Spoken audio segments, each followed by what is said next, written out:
Welcome to TCH Live. We are in Austin, Texas for the Showdown at the Capitol, a signature event of the club here, $300 buy-in, $30K guarantee, and action is already under the way. I'm Kyle Frisbee, joined by Eli G in the booth. Good to have you all with us. Hop in the chat and say hello. Casey already all in for his 145,000 chips with King 10 suited, and Kevin sitting on a couple of jacks on hand number one. Yeah, no shortage of action. We're just going to kick it right off here, Kyle.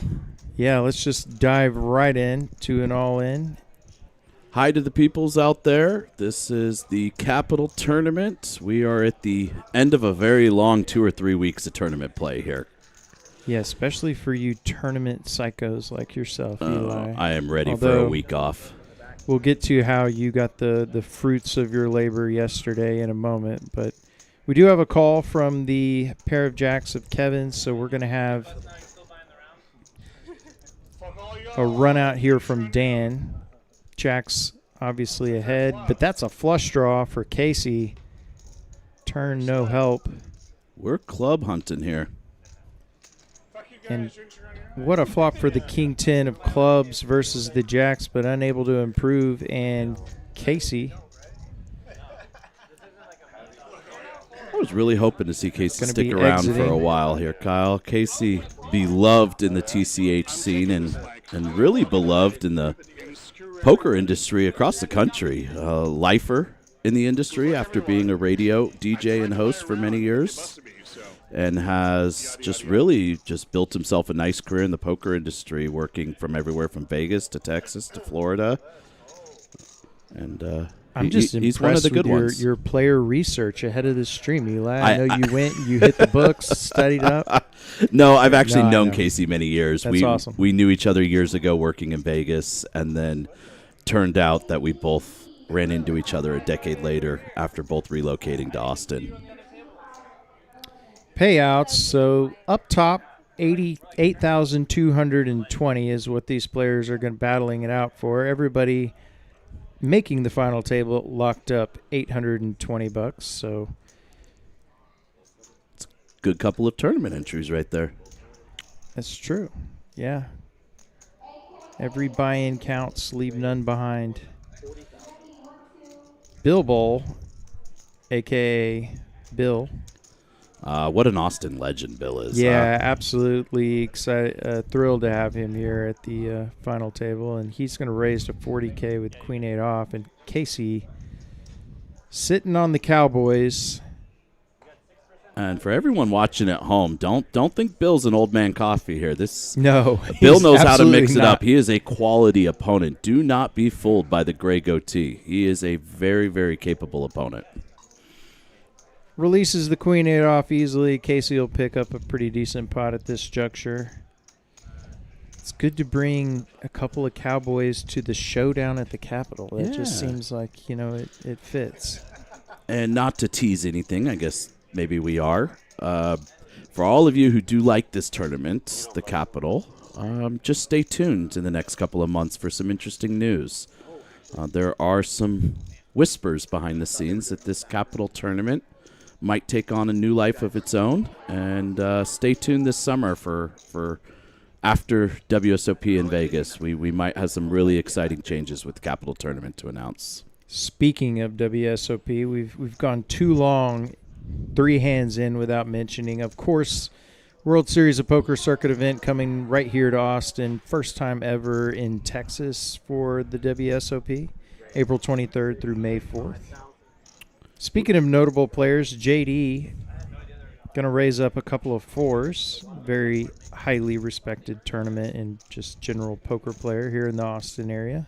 I think that's a little even underrated. Yeah, is that too narrow? I think kind of so. thought you might call me so. I think so. As I like to put it, JD is one of the top, I would say, 5% tournament players in the state. This guy has made just a fantastic career for himself out of being a tournament grinder, and someone I'm friends with outside of here, and someone I look up to quite a bit.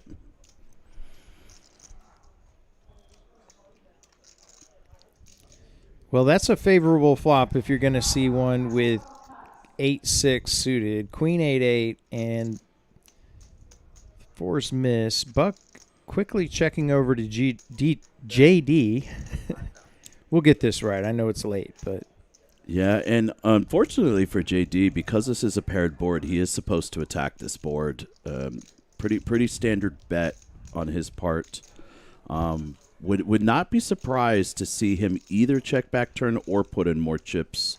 This is a board that if a blank rolls off as well, he might be in the unfortunate spot of putting some money in the pot.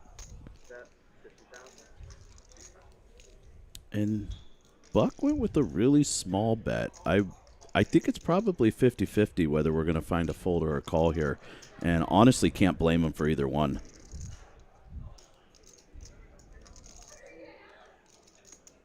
Yeah, he does pay it off, Kyle. yeah, I think that's pretty standard. I mean, obviously he's way behind, but for all the reasons you mentioned, he's going to continue with a couple of fours in that spot quite often. See a bunch of you already hopping in chat. Welcome, Mixin' Poker. I think I saw you here in the room a bit earlier. This looks like you're rooting for, understandably, about 80% of the table, which if you're a tournament regular in the area, you certainly know the majority of these players. Yeah, Mixin', my thoughts exactly, man. I didn't just read this till now, but I'm pretty sure it's very, very close to what I was just saying about JD. This guy is a hell of a player and has a hell of a career, and I think most of us can only hope to have a career similar to his. My first interaction with JD, I'm kind of a watch guy, and there's the watch you can see at the bottom of your screen now, and I complimented him on his watch and was like, oh, when or how did you get it? And I said, oh, well, I won a tournament and got this Tag Heuer. And that was the first indication to stay out of his way. Yeah. I'm pretty sure he's got a nice little Rolex, too, from one he bought himself. And I'm pretty sure that was after one of his big scores. So. Yeah, if you check out his Hendon mob, it certainly is can afford some Rolexes. Raised from Lorraine with 8-5 off over a limper. Interesting. And gets it done. I guess we had the two flush draws working for us there. Did have, of course, the power of the button. Yeah, let's see if we just start moving into action, if these guys are going to take it a little bit slow. Obviously, for folks such as JD and Bill, this is not their first final table. This is not their first stream table by any means. Unfamiliar with a few of the other players. I do know that Buck in the 5 seat just recently won one of the last tournaments at the Lodge. And then the kid Jimmy in the 9 here, no stranger to final tables either. Him and his dad, tournament grinders throughout the state. Definitely on the more aggressive side, if you want to call it. But once again, no stranger to final tables. From my understanding, Jimmy just recently shipped a couple in San Antonio over the last few months. So he might be in the zone. JD waking up with a couple of 10s here in the small blind. Raise in the low jack from Bill, king 9 off.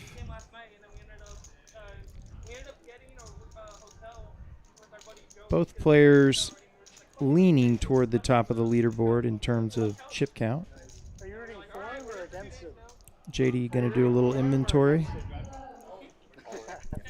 And he's going to rip it.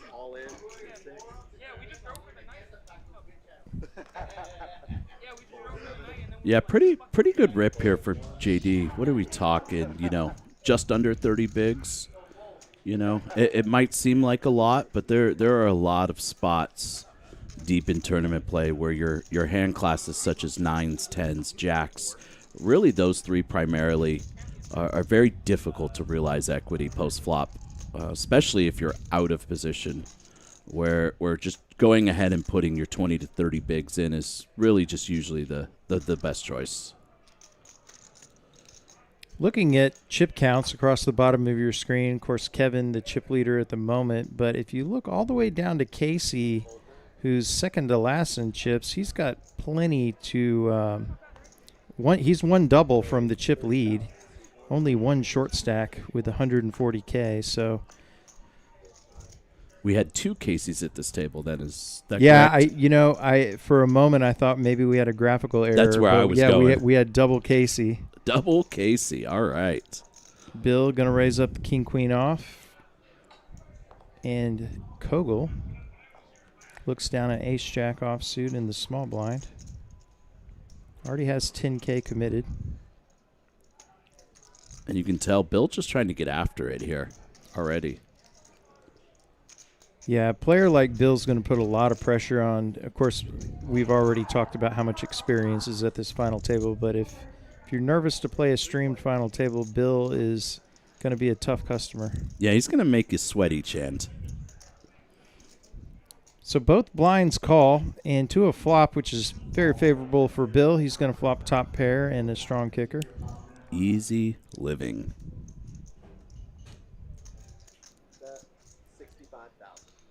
Quickly checks over to Bill, and he will place a 65,000 chip wager and win the pot. I'd like to see him go just a little smaller here, Kyle. Not that there's anything wrong with that with the front door flush draw, but based upon a board texture of King Deuce 3, really your opponents are not going to have a lot of strong hands here, and we want to try to see if maybe we can squeak out a little value. And then, obviously, based upon turn cards, then we can start taking our sizing up. But obviously, we see in this situation, neither player had anything. It's not going to make a difference, but would like to see Bill start thinking about those things a little bit, and if he can, he's got to be one of the favorites.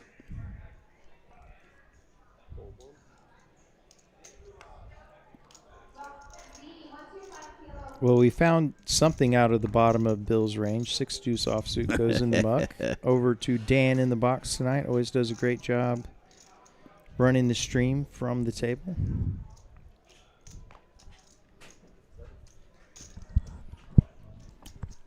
Got a couple of Ruth Hall in chat. Welcome, Ruth. Ruth, a legend. Also, in her own right another legend rooting for Bill, JD, and Lorraine. Jimmy's going to win a small pot there.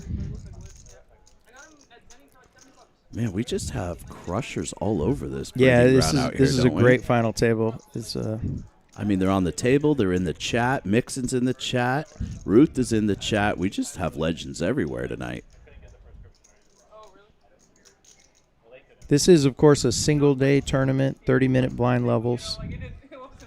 Started at 1 p.m. today. Registration ended at 5:30. So these players have been playing a while if they started near the kickoff. And Buck will kick this hand off. Ace-9 suited. It's going to make a raise at 35,000. And JD, ace-jack suited. It's going to make the call. Yeah, I really like this flat here by JD. The fact that it's a suited variety is going to allow him to realize and have a little more playability post-flop. Also understanding Buck's not necessarily opening too light. Just all around, this is good mechanics as far as just flatting the hand and taking it post. 6, 8, 9. And that's going to be top pair for Buck with backdoor spades.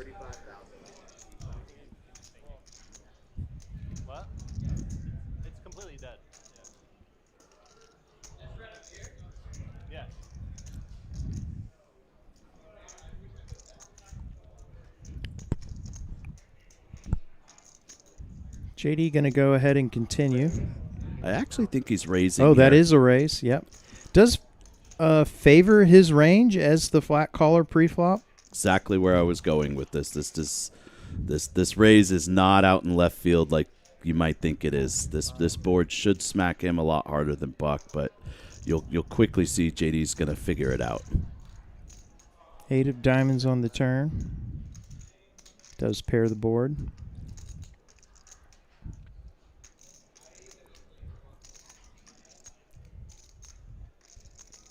Can see on the clock on the table we'll be going up to 10-20K next hand. Checks through and 5 of clubs on the river. Buck's good with his top pair. Does bring in front door clubs, but I got you, Mixon. I got you, man. Sorry, I I crashed hard last night, man, and went to bed. So I decided to sleep all day and then just get out with the kids. So I'll give you a text tomorrow, man, and we'll go over it. Buck checks to JD, and he's highly incentivized to stab here. Considerable pot, 270,000 in the middle, and he is going to stab, and he's going to stab big. Yeah, this is going to be an over bet needed. It's 140. Close enough.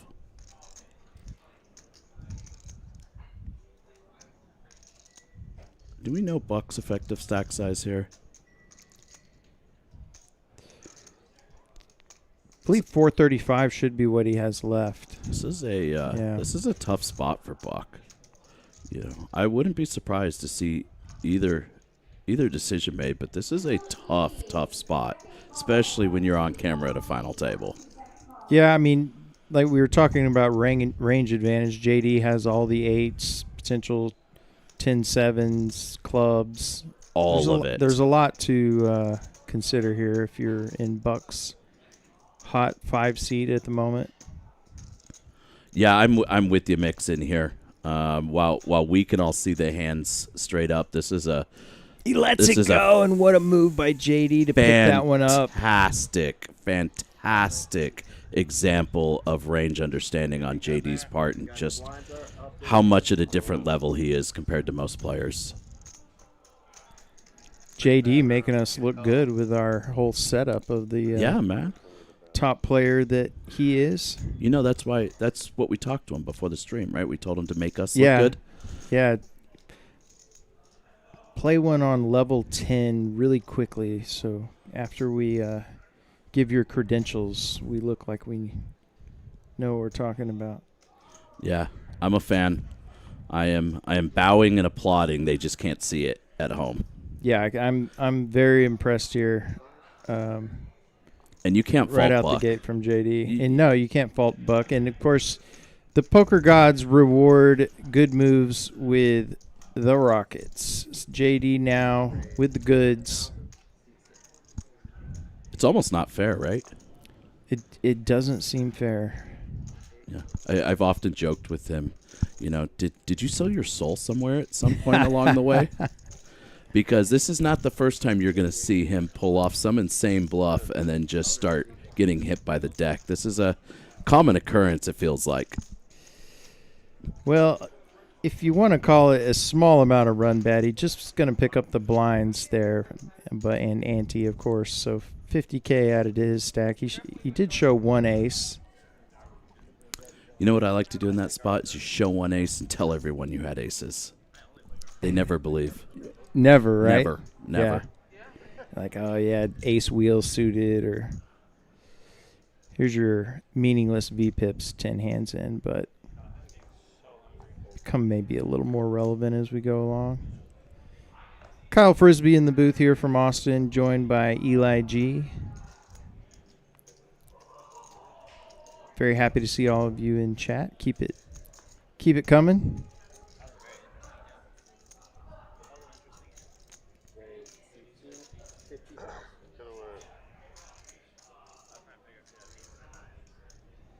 Casey going to raise 9-8 off in the small blind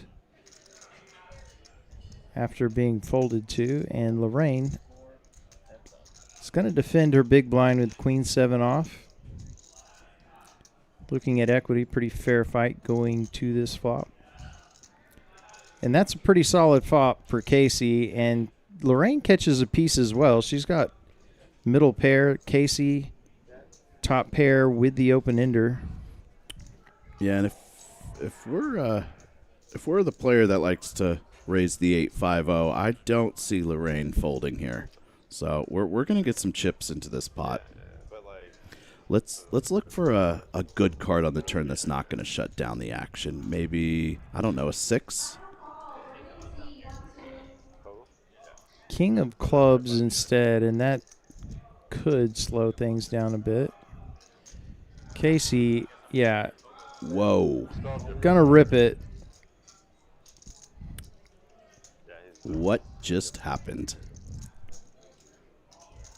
Says I've got a pair and a draw. I'm on the short stack. Here's the whole pile, and Lorraine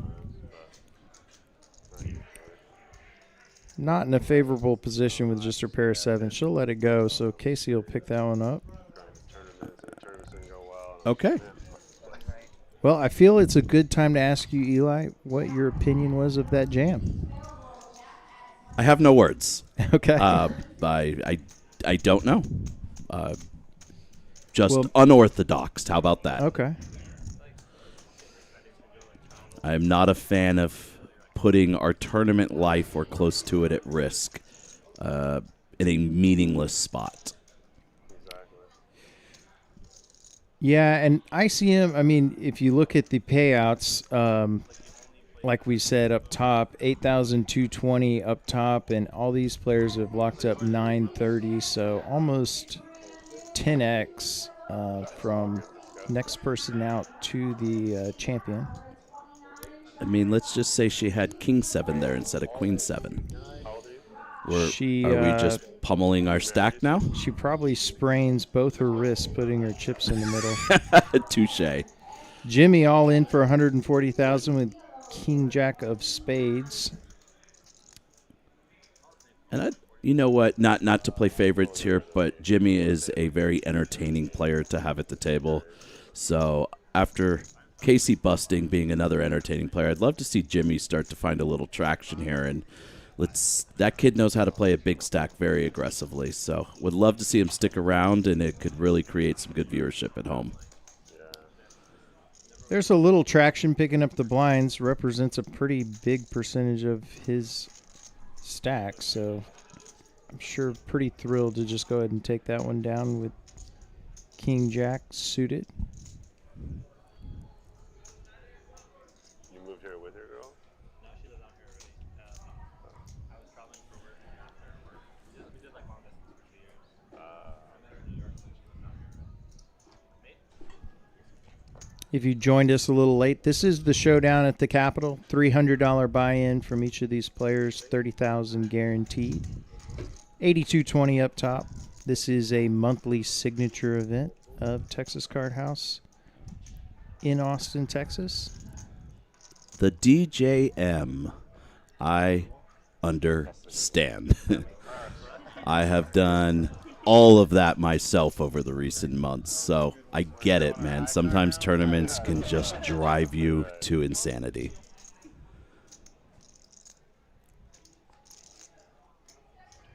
Do I suggest saging your study area?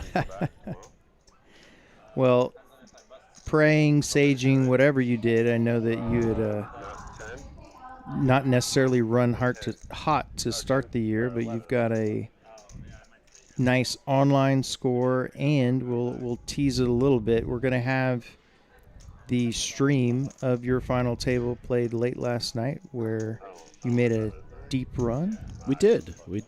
So you're understandably tired, but with a smile on your face. Yeah. It was a long night. I don't think we started the final table till midnight, 12:30, somewhere in there, and then we had some technical issues that paused the final table to get us kicked off. I think we played all the way till 3:30, 4 o'clock in the morning, somewhere in that neighborhood. I could be wrong. Got a hand brewing here. Lorraine's going to make it 50K with Jack 5 off in the cutoff, and Buck on the button sees a couple of cowboys at a showdown, and he's all in. Augustine entered the chat, so Augustine, we'll catch up here in a few minutes. We got some action taking place.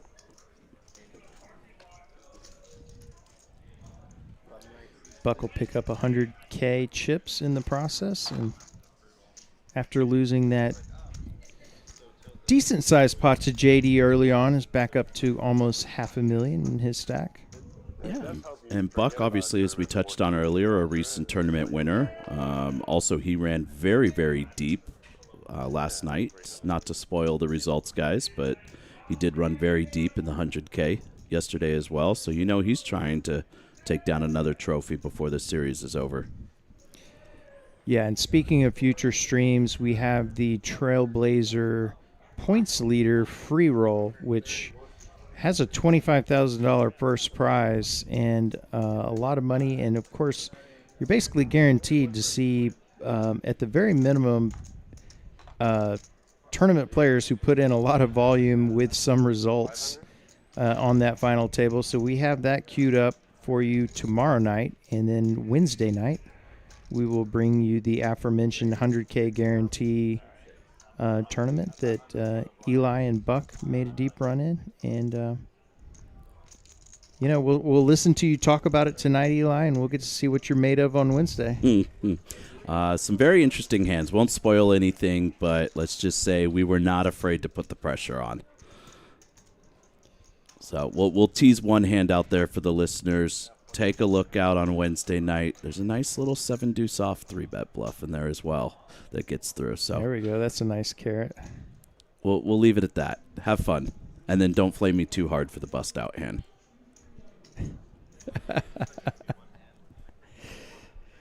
JD up to 720,000. Chip leading. Jimmy picked up some blinds, but still sitting on the short stack, just under 200K. I didn't see the original chip counts, but coming in, I would say JD was somewhere in the middle of the pack. Yeah, I believe he was. Yeah, exactly, near the middle. I want to say in the 430 range or so. Raise from Buck with the ace-4 off. Goes 2x. And that'll be good enough to pick up $50,000 in dead money. Chips, I should say.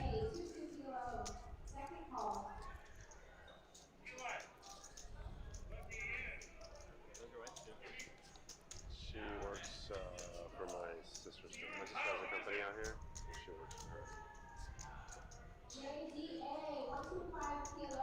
It's a good job. She does well.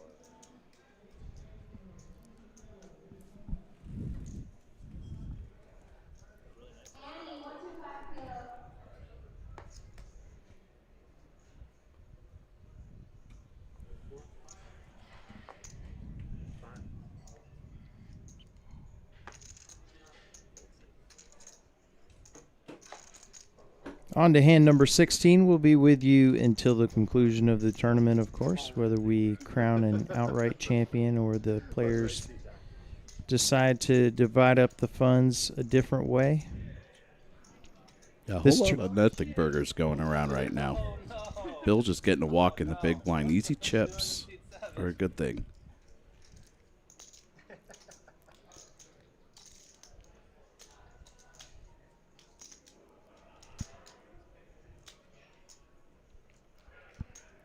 The tournament champion, of course, with, I think, in my personal opinion, the local tournament trophy that I covet the most, the limestone showdown at the Capitol.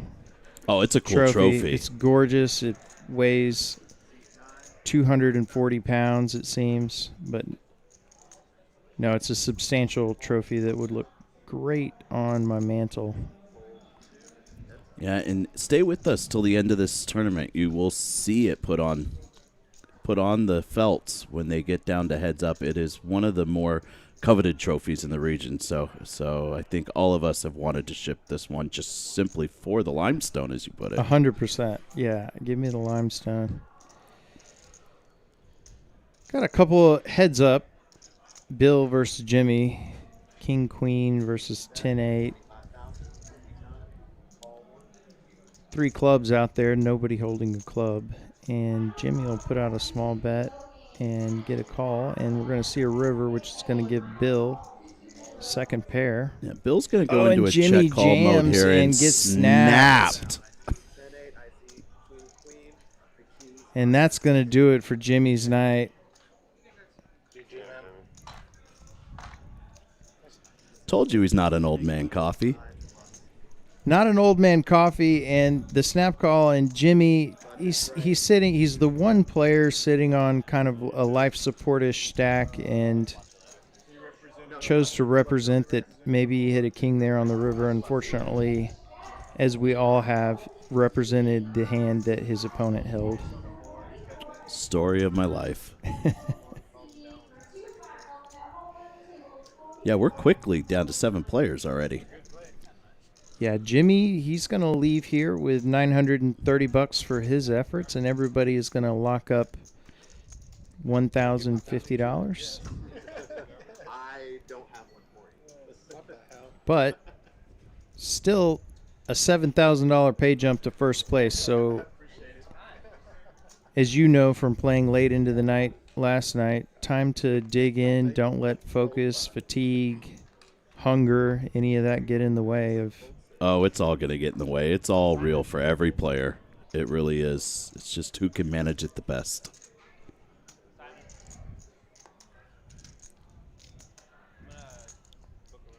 I do have to say, Bill, he looks like if you told him we're going to play for the next 36 hours, he'd just sit real comfortably and be like, all right, let's do it. Oh, I'm jealous. I'm jealous. Yeah. I can't say that I'm that type of player either.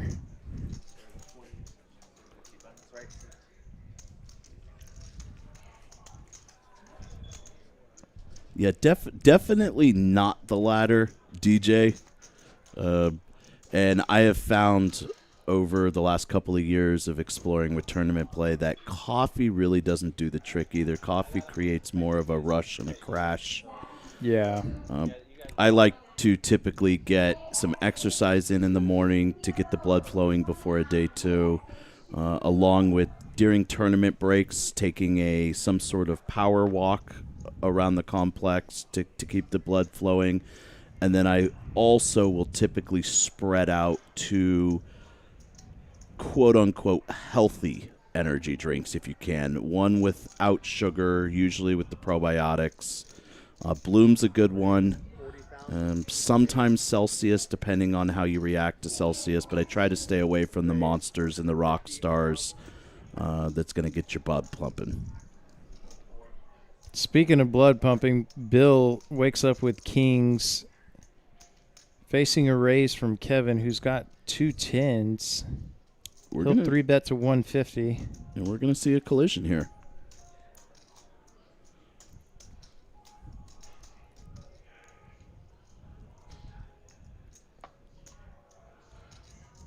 Right, and you see both of the 2 experienced players who are not afraid to put a bluff in your face, picking up strong hands immediately. Both JD and Bill. Sometimes poker is just not fair. Yeah, it's so tough to play against that player type because, like you said, it feels unfair, but they're going to, quote, have it just as often as everybody else. Bingo. Yeah, but they're going to get paid much more handsomely. Wow. What a laydown by Kevin. Gets away from it. What a great fold by Kevin. Did not see that one coming.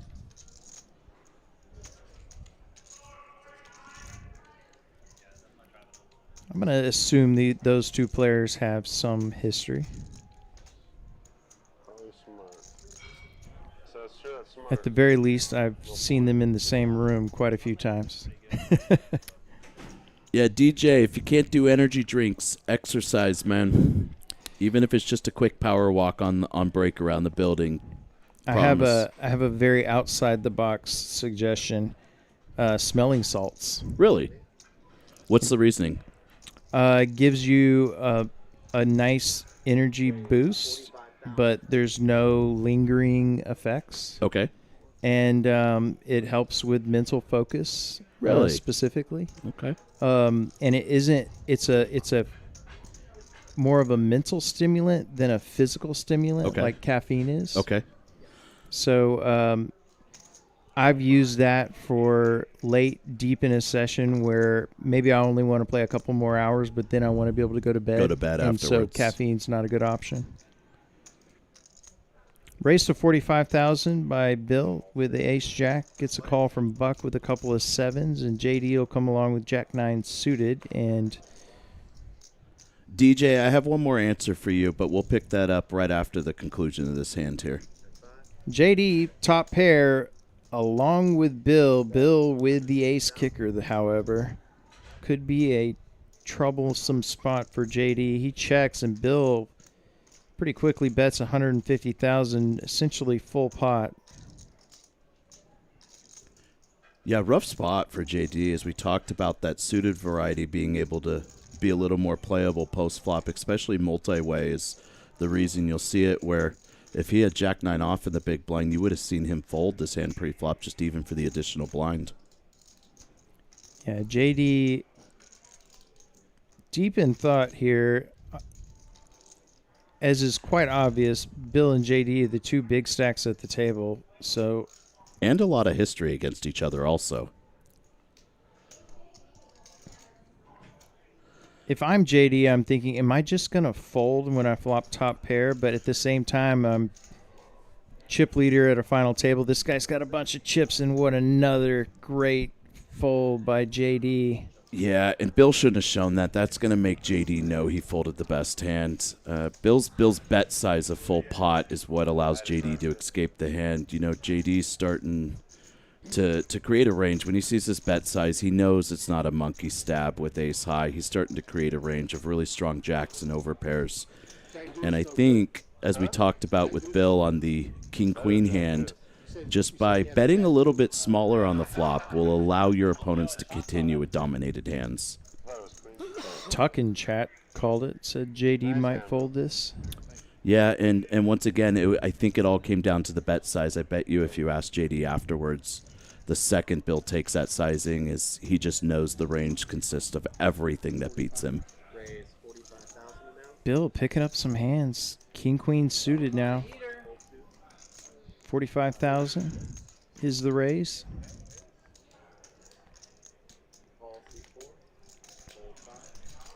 Lorraine will make the call with king 10 suited.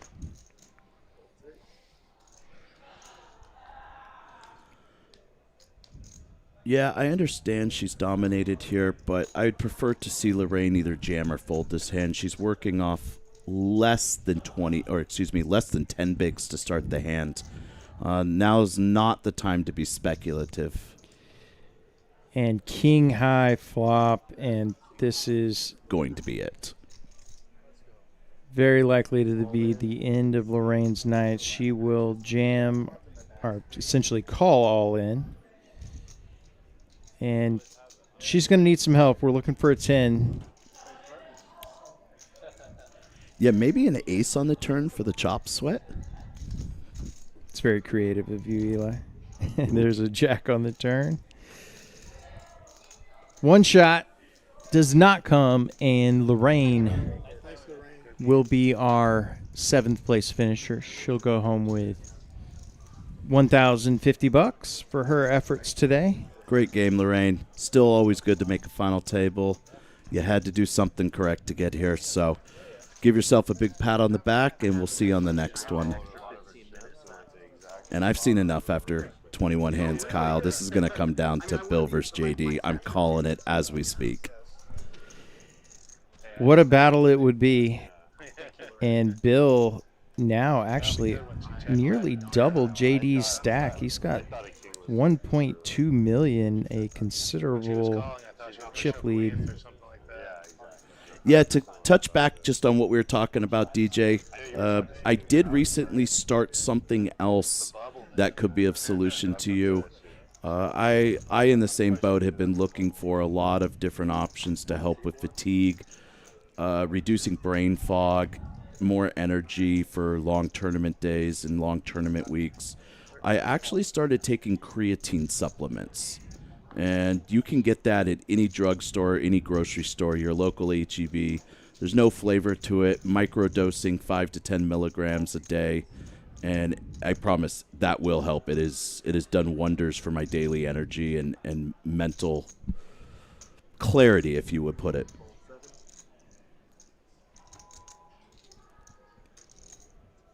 So Bill limps king jack off. JD comes along with queen jack offsuit.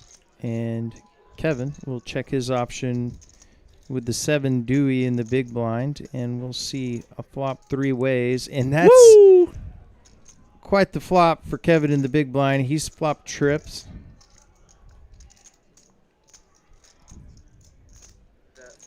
JD's going to go ahead and bet once check to, understandably, 25,000. And do you see the small sizing that JD uses? This is the same concept that we're talking about with Bill using smaller sizing. Players will have a hard time distinguishing whether it's value or a bluff. And when you're bluffing, you lose a lot less, I should say. And when you have value, you get them to continue with worse hands. So learning how to really work smaller sizing into your tournament game is paramount. Check on the turn, and Kevin's going to have to try to get some more chips in this pot, and I would imagine JD is done with the hand unless he has nefarious thoughts of raising up his sleeve. Now, JD's smart enough to understand he can easily have a deuce or a four out of the big blind in a limped pot. This is not a spot I would recommend, and nor one I think JD would ever consider going for it. Yeah, I would imagine completely understandable stabbing when check two there on the flop, but if I'm JD, I probably place the same bet, but as soon as I'm called by the big blind, I'm like, I'm not putting another chip in this pot unless something miraculous happens on later streets. I mean, he's making us look good. We've agreed with every single thing he's done, and look at that, Kyle. We're on the same page as the best tournament player in the state. Give ourselves a pat on the back. Just near it. Yeah, it's got one. As it moves around the system, it's I think we have a cooler and button in this piece of Oh, you don't think this is cool? No. Boy, the Cowboys going around the table. Kogel's opportunity now. Picks him up on the button, so somewhat favorable for potentially his opponents not putting him on just the nuts. raised 50,000, 6, 7. It's going to go 2.5x to 50K. Now, if I could be guaranteed the same board as last hand, I would call. Yeah, and here's Bill with the little teaser, just playing fantasy poker at the table, something we're all responsible or something we're all at fault for doing. If this hand and this board or you didn't do this and I did that, right? It's the best part of my This game, would I have promise. happened. I'm way better at fantasy poker than I am real life poker, I promise. Got a Brady fan in chat. Bradley?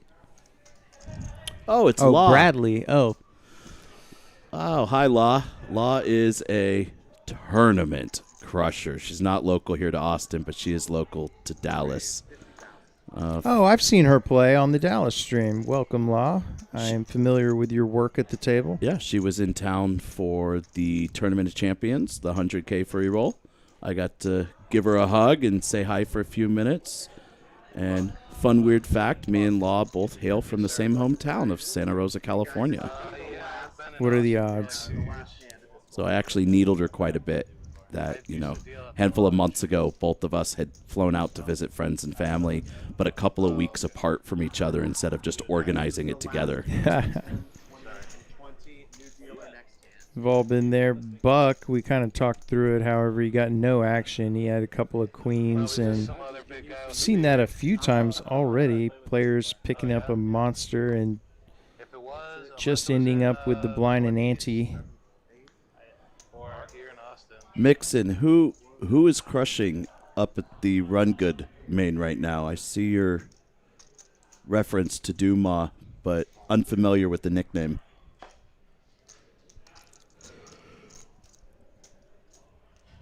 Check 5, heads up. Limp from Casey was 6-3 suited, and Buck will check his option and go to a Jack 6 deuce flop. Casey's going to outflop Buck here and go ahead and bet. Dan Lowry got it. One of the best circuit players of all time. Now, Gonna be 15. told you I was off my game today, Mixon. I am wiped out from this series. I should have known. Duma got it. Yep. I have eaten my words.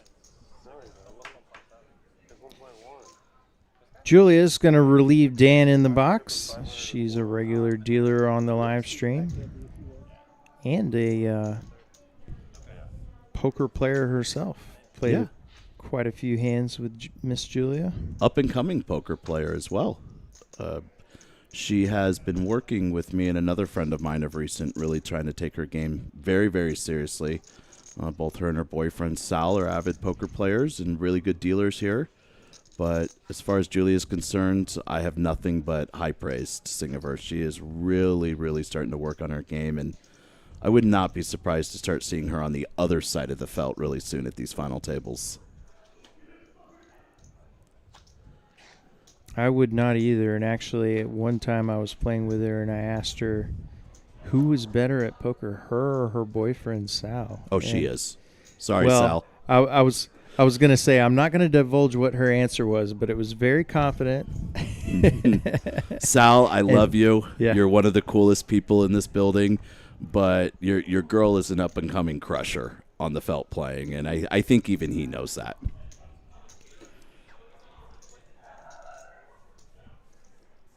Boy, the big pair's just going around Casey now with a couple of aces on the button.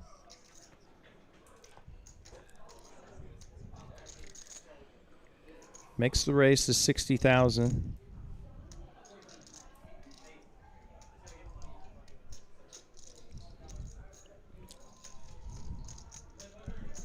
And once again, these big pairs just picking up only the blinds and antes.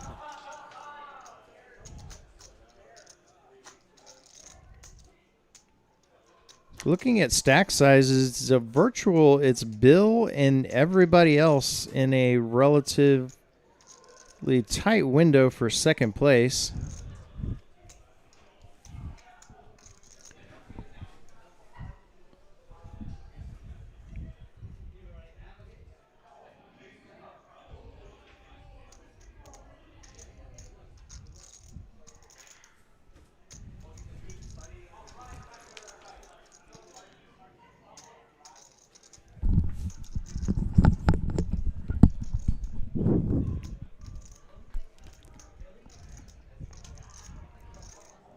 Folds around a buck on the button, and he's got Queen Trey offsuit. And he is going to go ahead and min click this to 50,000. And now JD with aces again. I swear we did not set the deck, guys. What a good life.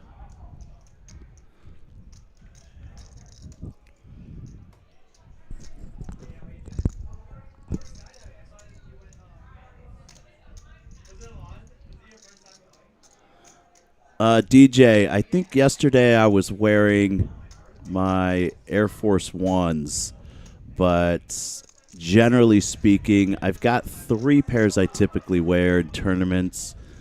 One's the Air Forces, the other is, these are Pumas, and believe it or not, Timberland started making, or excuse me, producer Timberland started making tennis shoes as well. So, oh, really? they did. Tim shoes, huh? They started making Tims. They started making tennis shoes, and I've never been cool enough to wear Tims. sometimes we just want to look good, you know. Fair So enough. we put on the matching Tims. I did pick up a new pair of Jordans the other day. Yeah? though. Yeah. Which ones? Just Jordan 1s. They're like a two-tone gray, kind of casual. I love Look gray. good with- Underrated color. I love Yeah. gray. Raise from Bill with ace-9 off, and he's going to be 3-bet by Casey with king-queen suited, and JD now with ace-jack. Oh, there was a raise right there to 60. And No, JD. I wear a lot of Skechers too. You got me there. Skechers are underrated. They are some of the most comfortable shoes I own. So don't just throw the Skechers out for other shoes, man. I promise. Interesting spot here for JD. Yeah, I'm just thinking that the 3-bet from Casey on his stack size to 150,000, ace-jack just shrinks up to that range, or at least should. And Casey's going to take that one down. Yeah. With some And JD also very knowledgeable in ICM considerations as well, regardless if he had him pipped or regardless if he semi had the best hand here. JD very well knows he's a favorite to win this. He's a favorite. Bill's a favorite. And he's just never going to start risking multiple ladders of pay jumps with a semi-marginal hand. Did these have to go directly over the dot or just like pass over on one?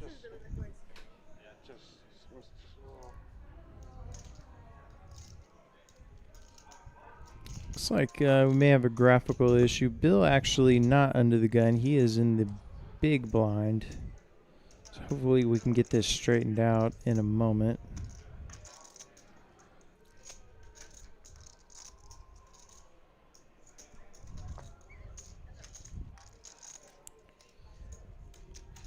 Have to do our best to follow along here as the graphics were off by 1 seat, so Piers, Bill, and at least one other player gonna see a flop. They're probably catching up. APG, I do not offer coaching. I'm actually in the middle of receiving it myself. I do work with Julia a little bit on the side. That's just more due to the fact that I am friends with her and Sal and a couple other people in a similar friend group around here. But I would highly encourage you, if you want to take your tournament game to the next level, to do it. The best thing that ever happened to me was joining a group of all better players than myself.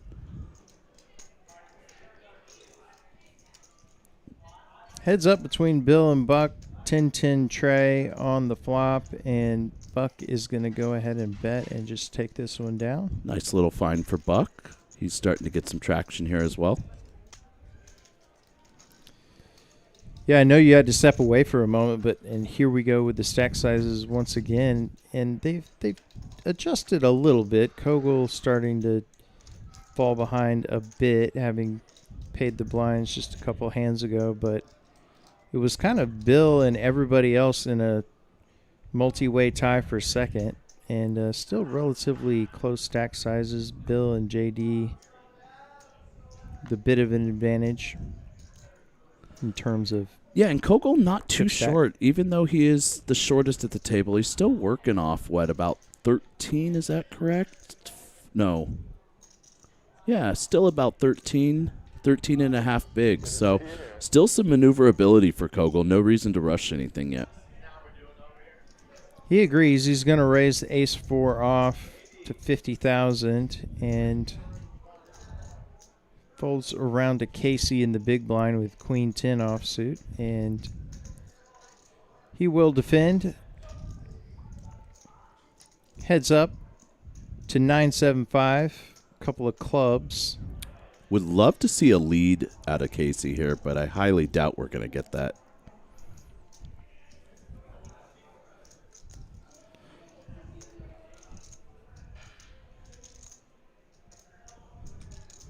Yeah, this is just a flop that smacks you in the big blind, man, and would really love to see a lead from Casey on these type of board textures when defending the big blind. You'd be surprised at how often you could just pick up the pot. Get your opponent in the back of their head to say, oh, well, of course, they flop 2-pair with their 7-5 offsuit, and just get out of the way. Yeah, and good recognition on Kogel's part here as well. He understands that this king favors him, and maybe now we can start to put some pressure on hands like deuces, threes, etc. that have us beat. So good recognition on Kogel's part to go ahead and check back flop on a board texture that does not favor him, betting a turn card that does favor him. And as you guys can see at home, just because you're the short stack, 13, 14 big blinds doesn't mean you don't have any playability. Good recognition all the way around on Kogel here. Yeah, and just as we were talking about him being on the short stack, he's pretty much come even with all the way up to about third place or so. It's relatively close.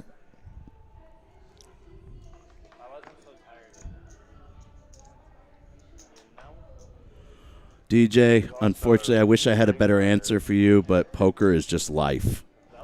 Poker, hands, discussions, hand histories are running 24 hours a day, 7 days a week around the clock. Well, and you and I had a conversation just the other day about the importance of that. If you want to improve your game, is having a couple of friends you respect that you can run a hand by. Indeed. Either learn something, or sometimes it's just to put your mind at ease of, hey, you weren't crazy to do that in that spot, or hey, you really jacked up. Yeah, This that's is why true. We chatted for take your about an medicine. hour, right? It was Yeah, about an hour on that exactly. spot. My kids were in the car begging me to get off the phone. I apologize. No, not your fault. They're used to it. Usually it's Gavin on the phone with me while I'm picking them Yeah. up from school. Actually, I have to say, you have some pretty well-behaved kids because I never heard them ask you.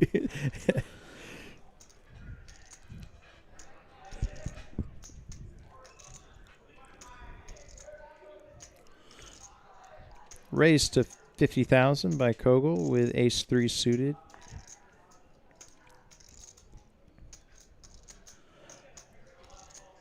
Kind of fold around to Casey on the button with the suited king. He'll release it.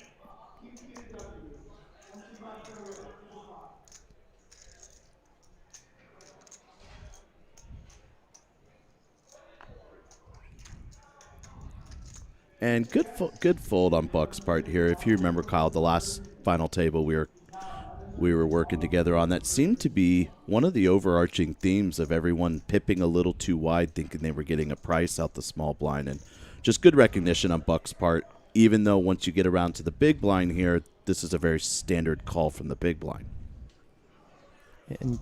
And both players flopping middle pair on king 3 deuce, couple of spades, backdoor diamonds, potentially working for Kogel.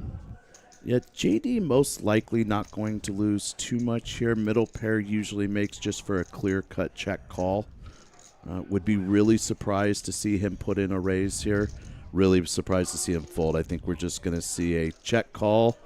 Most likely, depending on turn cards, a check back, and JD might lose the min on this spot. Huge turn card for Kogel. Ace is up now. And I will actually say it right now, JD loses the min.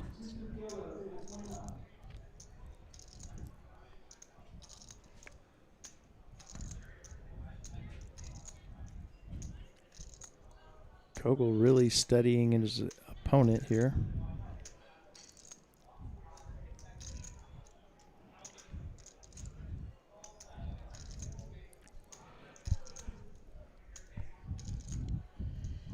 Call service for me, please.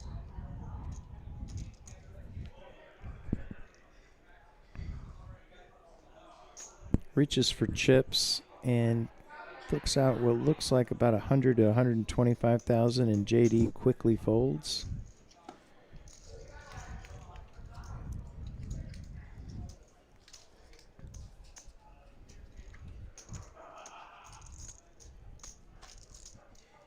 Kyle Frisbee and Eli G joining you tonight from TCH Social in Austin, Texas. This is the Showdown at the Capitol. $300 buy-in, $30,000 in the prize pool. $82.20 up top that these players are battling for. They've all locked up $1,220. And Kyle, it's the ending to a very long series. This has been a very busy couple of weeks around here, and I'm ready to check out for a few days. How about you? Well, all I can say is I know you're not bluffing when you say that, particularly based on last night, but even speaking to the whole series, I routinely, even if I'm not here or playing a series, will check the leaderboards for chip counts, and I saw a lot of EGK on there the last couple of weeks, so you've been a busy man. Busy, but unfortunately, leaderboard to not a lot of money, most of it. So it was a good way to recover the series. Until maybe yesterday, which you can tune in at 5 o'clock on Wednesday. Watch Eli in action.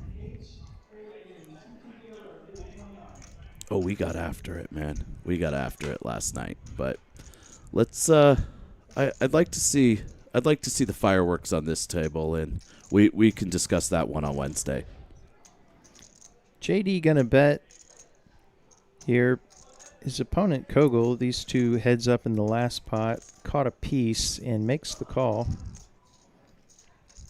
And Amanda joining the chat. Amanda, one of our stream commentators as well, and rightfully a very, very good up-and-coming player in her own right also.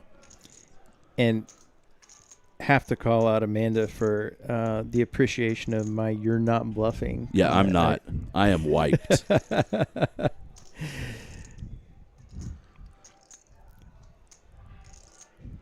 I can't even imagine what Law's feeling right now. I think she was just here 2 hours ago and already driving up to Dallas. She's been going back and forth, and every other month she's on an airplane to another city or state to play another series event. That woman is a traveler, and she is a crusher. Bit of a carbon copy of last hand. Kogel turning 2-pair again, and will bet and take it down on the turn versus JD. JD taking a bit of a hit to his stack last couple of hands, and he's down to 485, but still healthy stack. And that gets Kogel up to second in chips behind Bill, who ran it up to 1.2 a few hands ago. And what Kogel has shown us over the last couple of hands is exactly why you don't freak out when you're sitting on 10 to 13 big blinds. You still have maneuverability. Just got to understand the different principles of how you're going to be playing the hands and which ranges you're going to be playing.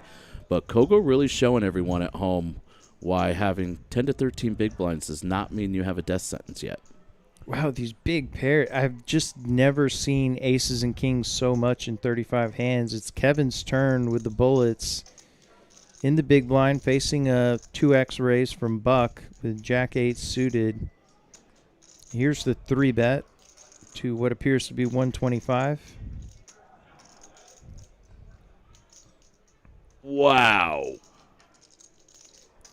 And once again, none of the big pairs, they're either stealing blinds or 3-betting and taking it, but nice pickup there for Kevin. Yeah, maybe Buck just saying, you are not capable of bluffing here, and I'm going to find the disrespectful fold.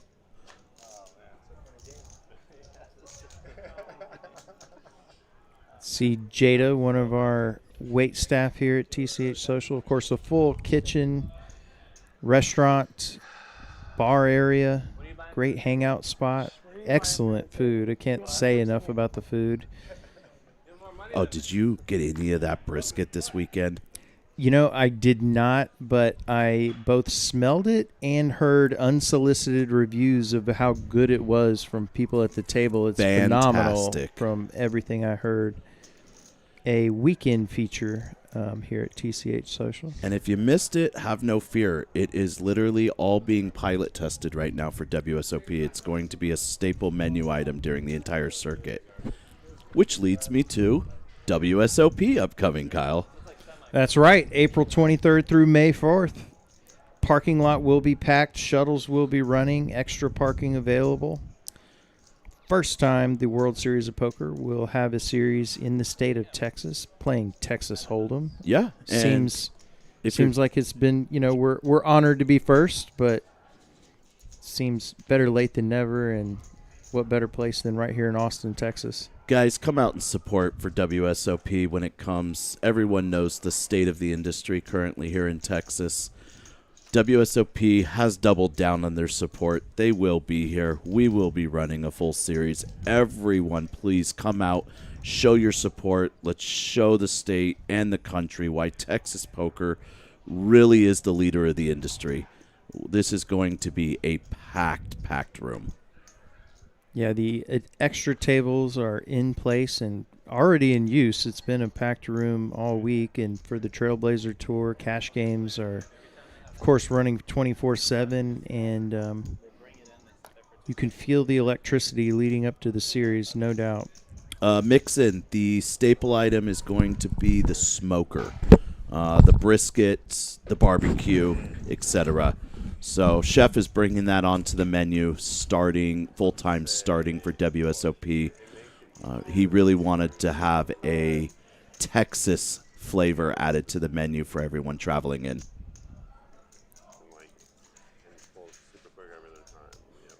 And Roger joining the chat as well. Once again, I guess chat and final table just full of Austin legends and crushers tonight. What's going on, Roger?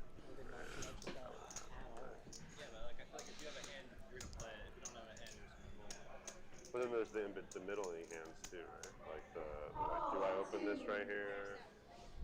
Thank you. Maybe if I was cut off, but probably not if I'm hijacked. I don't know. I don't really do it. Maybe if you're playing for a lot of money, I might do it a little bit. But. Like, I don't see a point of doing it at like $100. No. Like 10. Folding around to Bill here, guys. He's going to open the ace-3 suited on the button. Gets through Casey, finds another suited ace for Buck in the big blind. Let's see how Buck's going to approach this spot. Folding is not an option on the short stack. If I have a marginal decision, and I want to make the person sweat.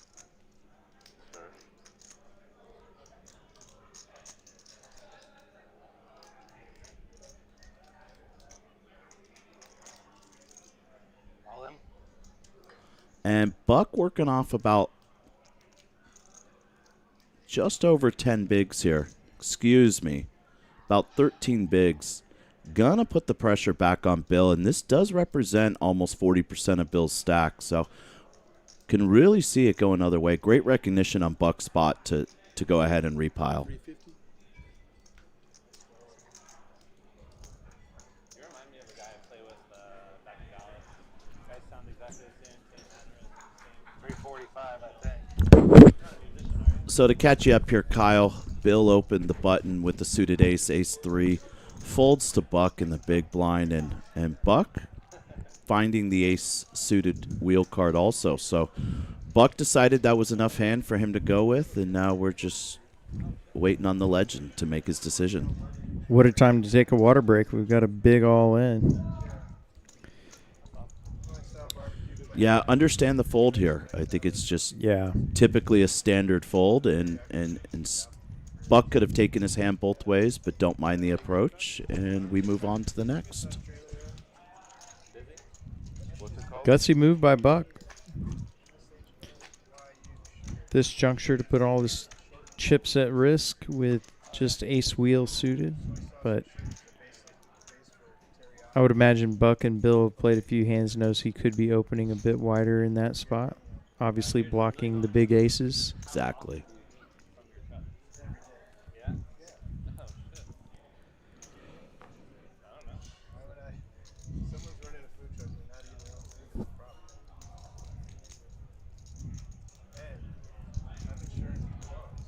That's true.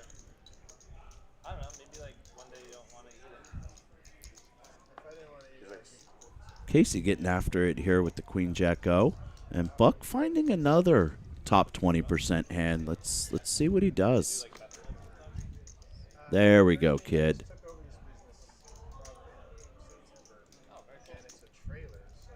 Nice 3-bet, Buck, and your hand with Queen Jack O really shrinks up here, and gonna just have to find the muck if you're Casey.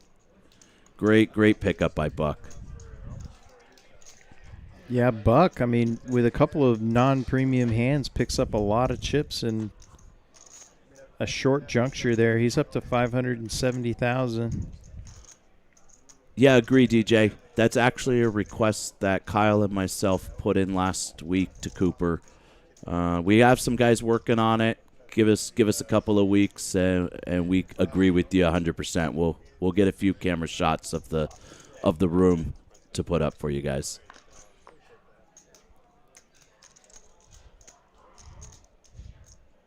If I were to describe it in a lazy way, it would just be one word: packed. Yeah, busy, packed. Poker is alive and well here, that is for sure.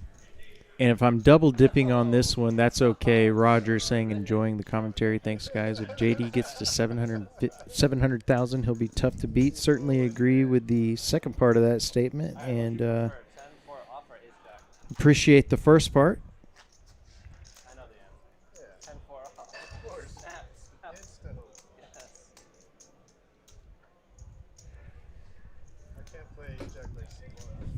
How come we never turn on that lamp in the corner, Kyle? The one right behind You know, we JD. should. It'd be a nice for the ambiance. I've been thinking that for about 2 weeks and have never mentioned it. Every stream we've ran for the last couple of weeks, I've said to myself, why don't we turn that lamp on?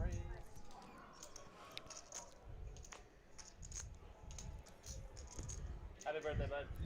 And we've got seat 11 in the background enjoying the meal. For morale. Some of the aforementioned excellent food here. And kitchen open late as well, till 2 Where he a.m. folded and raised your morale? Huh? The 3-bet where he folded and raised your morale?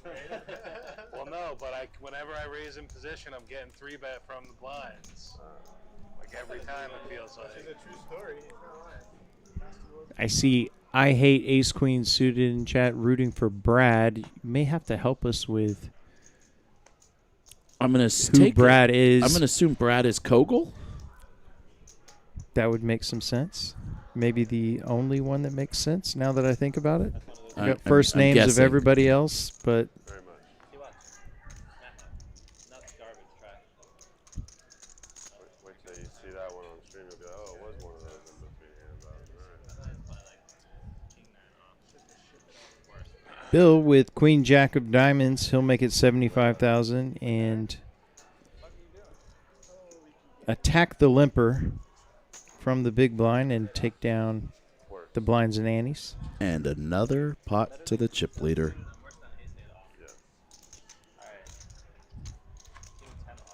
Better.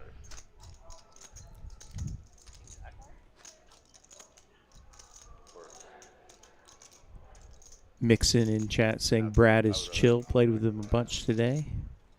Had a good time. That's better than King. It's better. Awesome. I haven't had the pleasure of meeting him yet, but I trust your opinion, and always good to add another good guy to the community here. I'm glad to finally put a face with that name because for some time I had him confused with another player who has the last name Kogel that plays in the area. Oh, And Nate. There is no confusing Yeah. Mr. Nate Kogel. Tournament legend. Absolutely terrifying guy to have on your left at a tournament table. And once again, we get a aces or kings, and they're just going to win a small pot. Yeah, no, I'm not just nervous to have Nate Kogel on my left in a tournament. I'm nervous to have him on the table next door to me. I just don't even want him entering the same tournament as I'm in. Wait till WSOP here. I would love to come play. Start getting some mixed games. Yeah. And now aces for JD. I give up. I give up. I've read the wrong books. I've studied with the wrong labs, the wrong coaches. Just teach me how to get aces and kings every time. And nobody getting action with these premium pairs. And will it be JD the first to actually have someone with a hand they can play back at him with? Raising under the gun, that's going to project a bit more strength. But Casey's got a couple of fives in the small blind and going to want to see a flop with a small pair. Yeah, I'll be honest here, Kyle. I actually hate this call. I'm not here to roast anybody, but your hand plays much better as a 3-bet jam or a fold. I'd prefer to find fold first, and if you think JD's opening light, just go ahead and put it in as a 3-bet jam. Fives, you're never going to be able to realize your equity out of position, and honestly, it just doesn't do that well heads up. Small sprinkle from JD, 50,000, and Casey's just going to let the fives go. Yeah, kind of my point, right? Now we've kind of lost another big blind unnecessary, and when you're at a final table and getting short, every chip matters. Every single one. So really not the time to be go set mining here.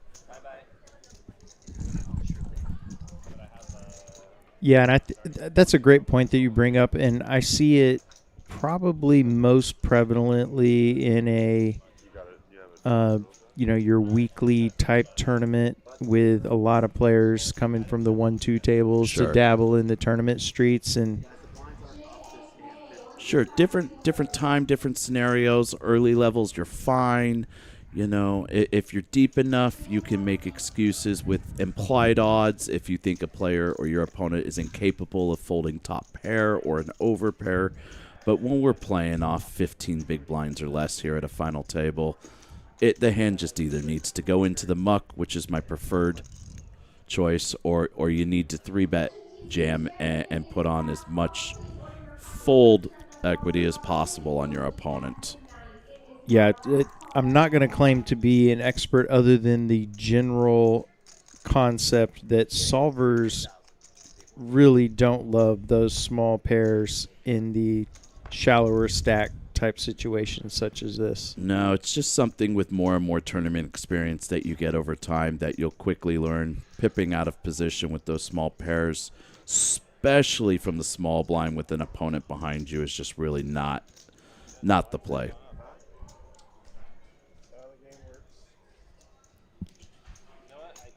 Bill keeping the heat up a little bit. He raises 9-8 off, and he's going to steal some more blinds and andes. Getting a little bit closer to his peak chip stack, which was just a touch over 1.2 million.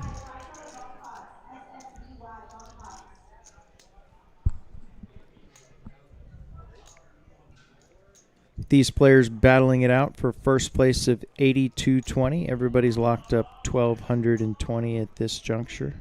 Yeah, that's not a bad little Sunday, huh? Come in at 2 or 3 in the afternoon, and next thing you know, take home 8K.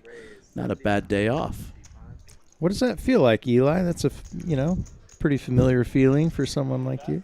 No, it's been a rough start to the year.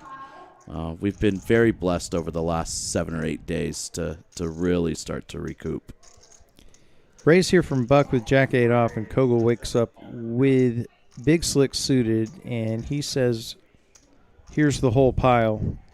And Buck's going to take just a second to let that one go. Just a little posture, that's all. Just try to nudge what it could have been up to maybe like King Jack off range. Sure, sure.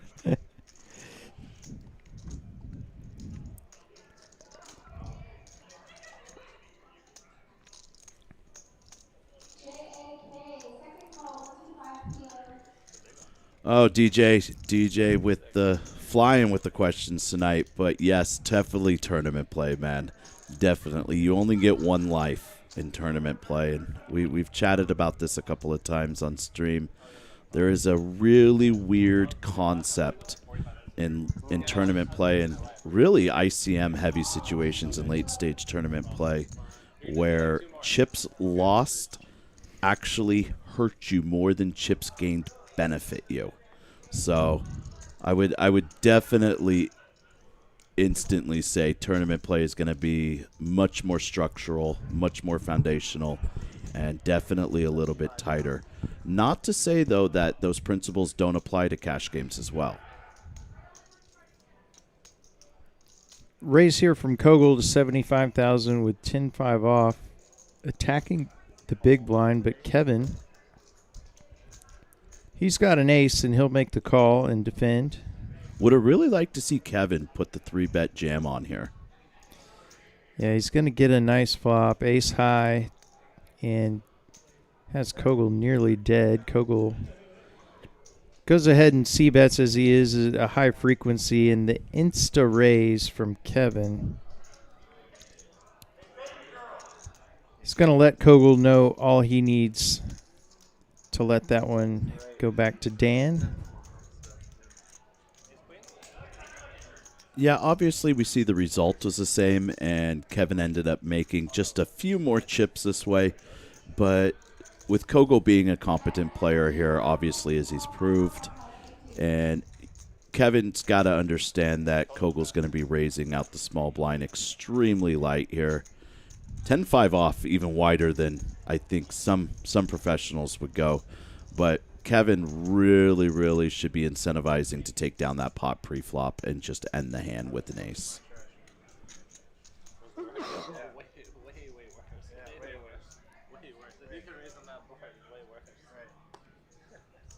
Call it a big hand for you. I wasn't playing the board. You are? Who plays the board? Yeah, plays the person. Would love to see Kogel keep putting on the pressure here as he's gaining momentum.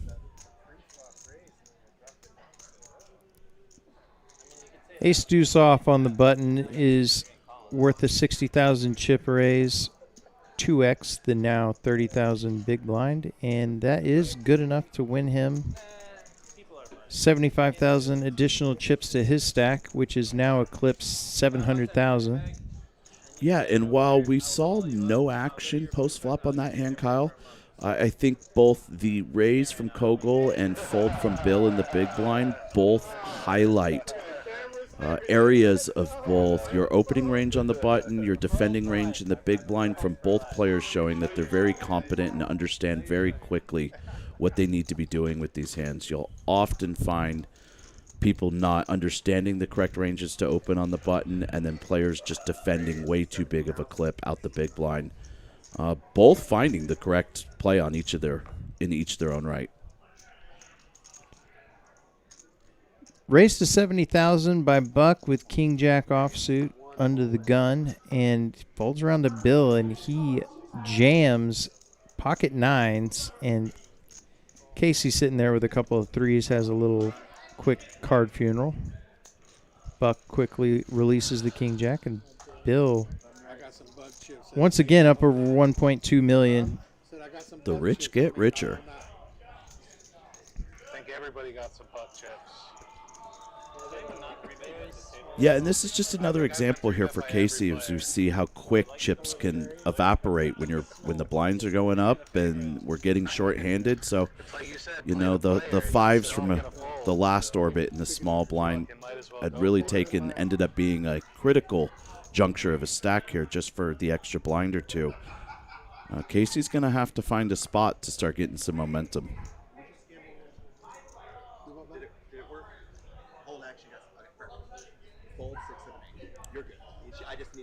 Kunji in the chat asking how much traffic we expect for WSOP. To give you an idea, we have already started running shuttle services. Yeah, they are aware and prepared that there will also be valet available. Oh, that's right.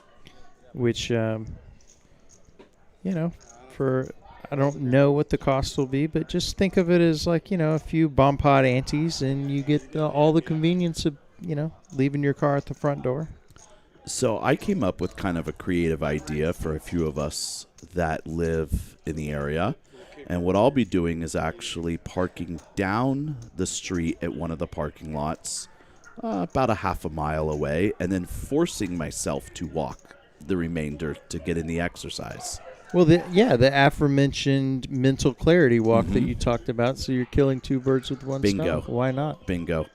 I cannot stress how important exercise is for long tournament grinds.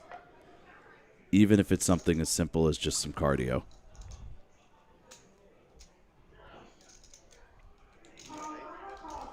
Yes, definitely get here early.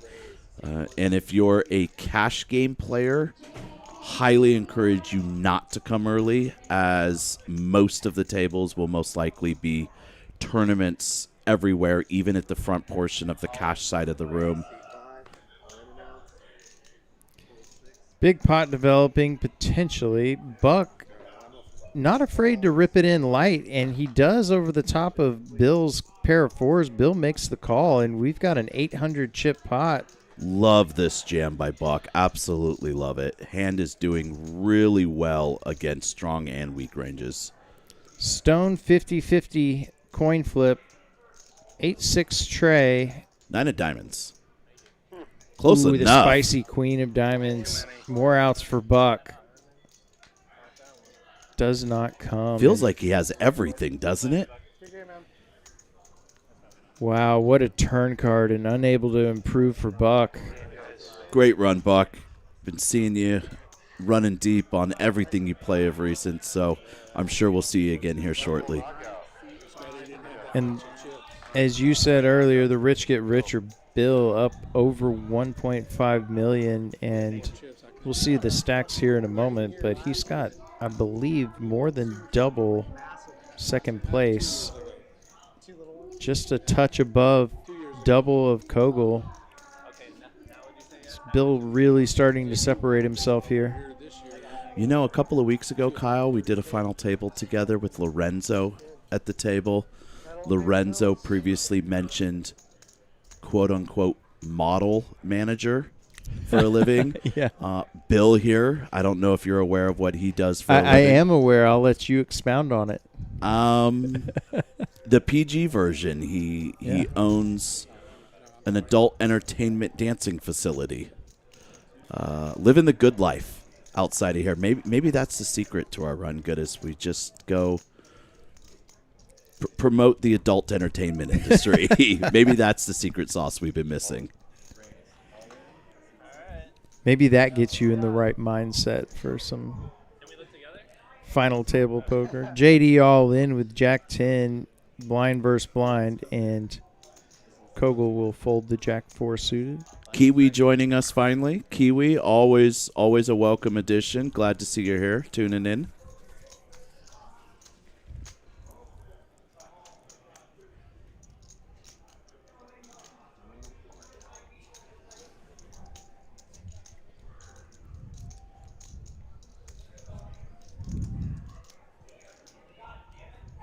DJ, I'll give you one big piece of advice here, and it's going to be very generic, but it's probably going to be the most important advice you'll ever get. Study. Just study. And I'll expound on that as well. There's so many free resources on YouTube. Agreed. For if you're trying to improve your cash game play, things like Bart Hansen's Crush Live Poker Call-In Show talks about very specific hands and spots. Many others. Another one that I enjoy is Arrow Poker, who's a vlogger who actually talks through the thought process, not just like, I felt like he was getting out of line. I was decided to 3-bet here, and, YOLO, I flopped a boat and stacked him. Well, you learn nothing from that. But yeah, and I don't know who Arrow is, so this comment is not directed at him whatsoever. But try to remember that some of these guys are content creators first and not poker coaches. And being a content creator before being a poker player could get some misapplication of concepts. Highly encourage anyone to take advantage of the free YouTube materials, but I would encourage you to do it with the free materials that are coming from coaching platforms themselves. Heads up pot here between Kogel and Kevin. Pair of fours has been turned by Kogel. DJ, Kyle already made reference to it here. Bart Hansen's not just free call-in show on YouTube, also runs a training platform. I believe it is called Crush Live Poker. Crush Live, L-I-V-E, Poker. Very inexpensive, had used it many years ago. Really good material and perfect for really wanting to take your game from a recreational to a break-even or for-profit status. So highly encourage you to use a long-running platform like that, either Crush Life Poker or Jonathan Little's website, which is pokercoaching.com. Well, look at the difference of play styles. Everybody grouped in knit except for Bill, who is as far up and to the right in the lag category as you can be. Of course, stack size is dictating play styles to a large degree. He's got the chips. He can apply pressure more liberally. Yeah, and that's kind of been the theme of the last couple of final tables, right, Kyle? Pressure, pressure, pressure. When you're the chip leader, put it on. Put your foot on the gas. And we've got back-to-back players. Last one, of course, Tiger, who achieved a chip lead and then just absolutely smashed his table mates all the way to a commanding first place victory. And Bill, he's been in this spot many times before as well. Oh, Tagir, man, that was a fantastic performance to watch. One of my favorite calls, honestly. That was a masterclass on Big Stack Poker. not just the aggression, but switching gears and taking some hands post-flop, bluffing on board textures that favored him, even pulling off the trigger. If you remember, he got to showdown on one hand with 3 high and realized it was not the right time to be putting on the bluff and being willing just to give up on the pot. Tagir, if you're out there watching, man, I'm a fan. I'm a fan, and I would encourage anybody tuning in right now to go back and watch that final table if you want to just see an ultimate workshop on big stack poker at a final table.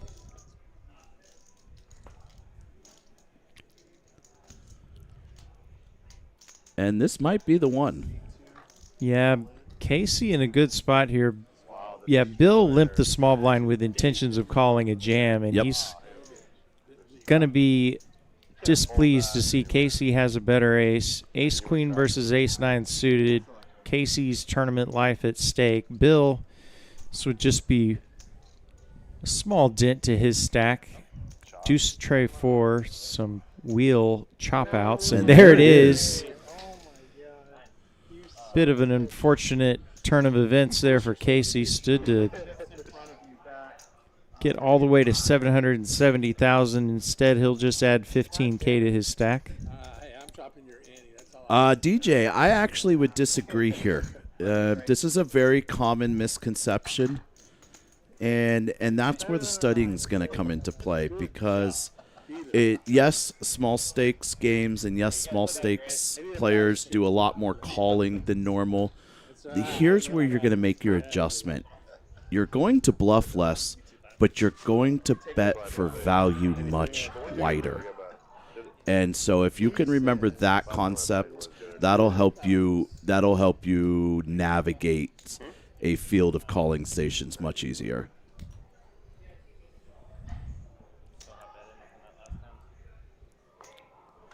And we're set up for a good one here. JD, Bill, Kogel. We've got some very talented players still sitting here, Kyle. This is shaping up to be a fun collision at the end. Yeah, this is going to be a heavyweight fight to the end.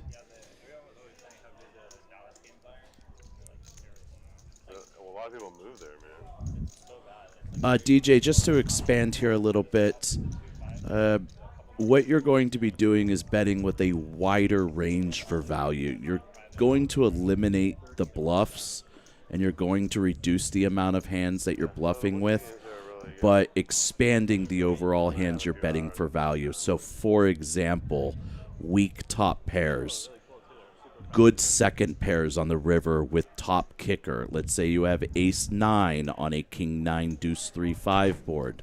You're going to value bet the ace-9 for second pair on the river a lot more often against these players.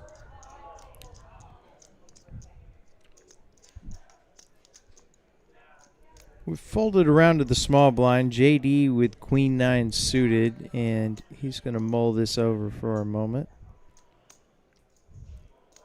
Yeah, close spot on JD. He can really take this either way. The suited variety is also going to want to limp, and then the jam is also incentivized to take down the blinds. He's all in, and Kogel, with an easy decision, he shows the 7 deuce and lets it go.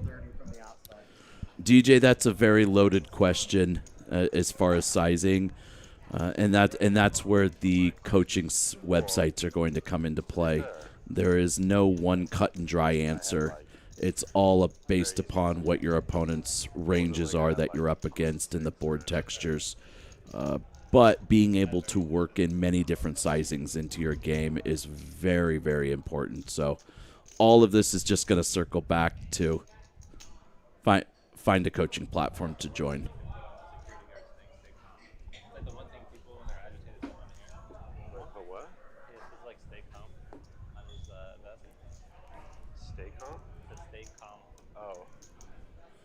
And JD finding another hand to open here.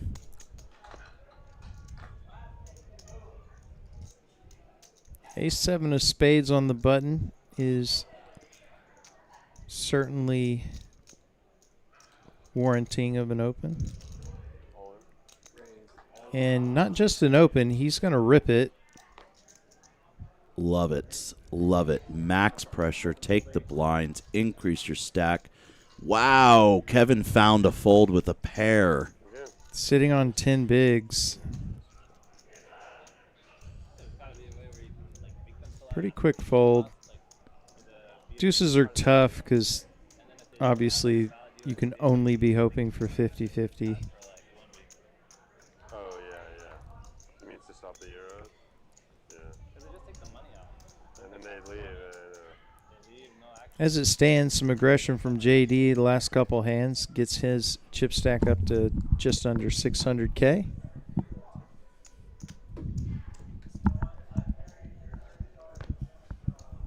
JD, no rest for that man. He's got ace 10 now in the cutoff, and depending on his opponent's holdings, they may be getting a little tired of this pressure from JD. He's been pretty active the last 3 hands.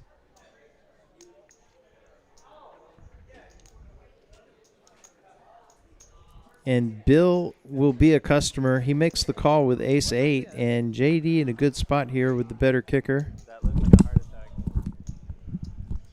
That was a sweet potato. I mean, mashed potato. Jack 9 queen monotone, and Bill has the ace of hearts.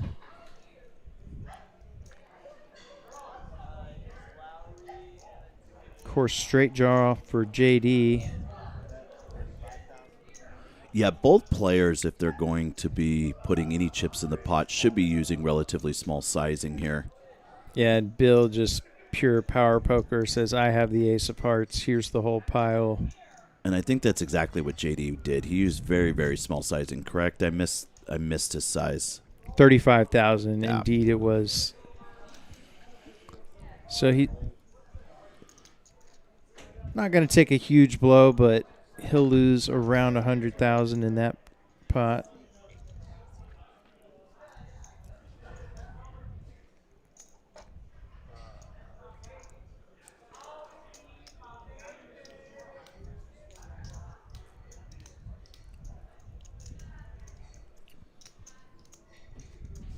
Didn't have the heart to call me. I had a good hand. That was the best hand I've had of all the hands I've raised recently. But I had no heart. And we did go up to the 30K level here, Kyle. So blinds are starting to creep, and a couple of our short stacks are going to need to find a spot here. Yeah, Kevin just hit that always critical, exactly 10 big blind inflection point. And Kogel's got poor man's ace king, ace 5 suited, and he'll raise it up. He is second in chips, of course.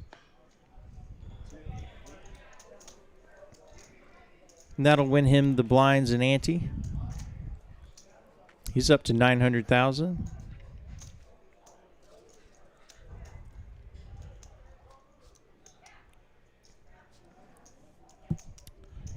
Yeah, Kevin really needing to find a move. Kevin, Casey, both working off 10 bigs. They're not on life support just yet, but definitely need to go ahead and find a spot if they want any shot at climbing back into this.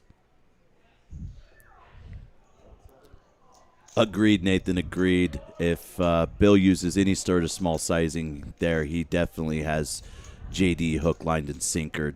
Not that JD was, dead by any means, but I do understand your point here. JD gets a walk in the big blind. Two walks.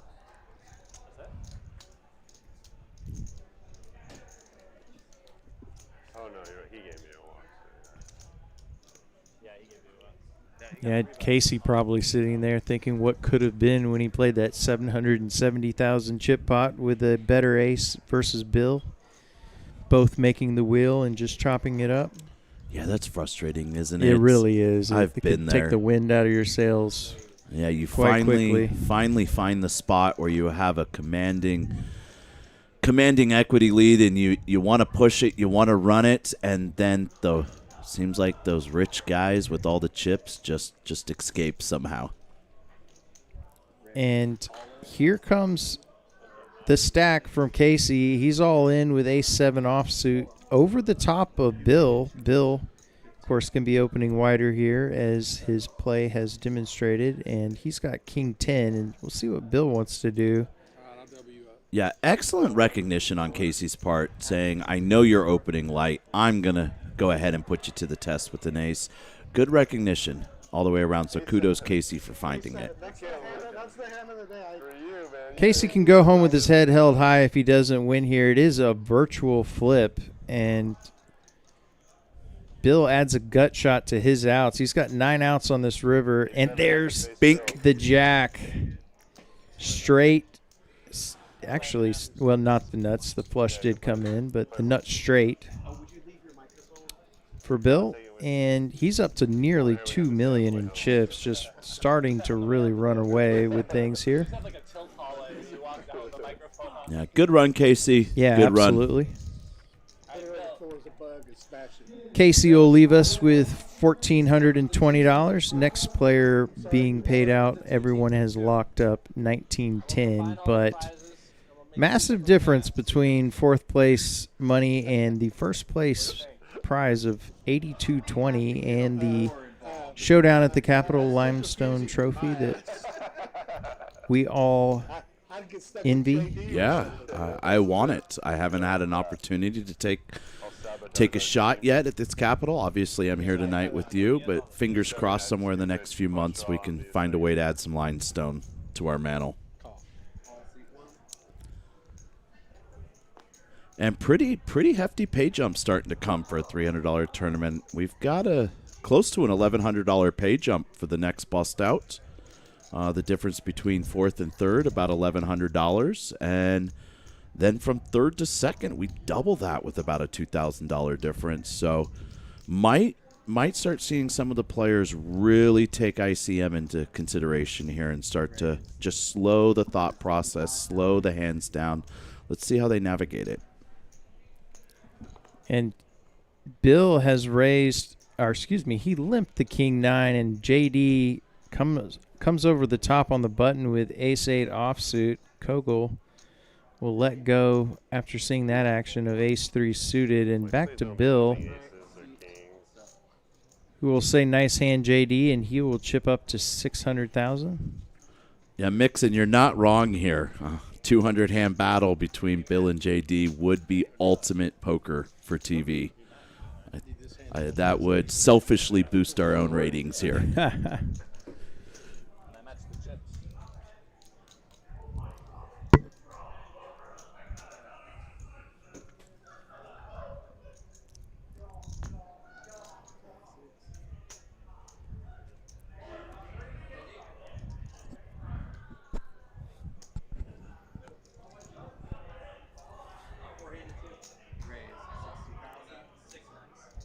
Oh, you're forehand in the 6 max? Nice. Raised to $60,000 from JD, or excuse me, that is Kogel. JD has folded. Kogel with the Ace-10 suited is the raiser. We'll get the graphics aligned in a moment. Yeah, promise JD's not opening King Deuce off from under the gun.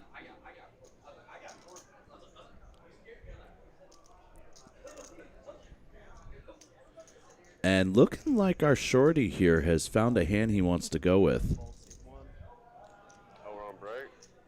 Ace-10 versus Ace-10. Kevin just flicks in the extra $30K, and we'll see a flop. Off a quarter of his stack. Yeah, Kevin's just got to find the trigger and put it in pre-flop, because what's going to happen here is Kogel's going to bet him off the best hand. Or I should say bet him off a chop.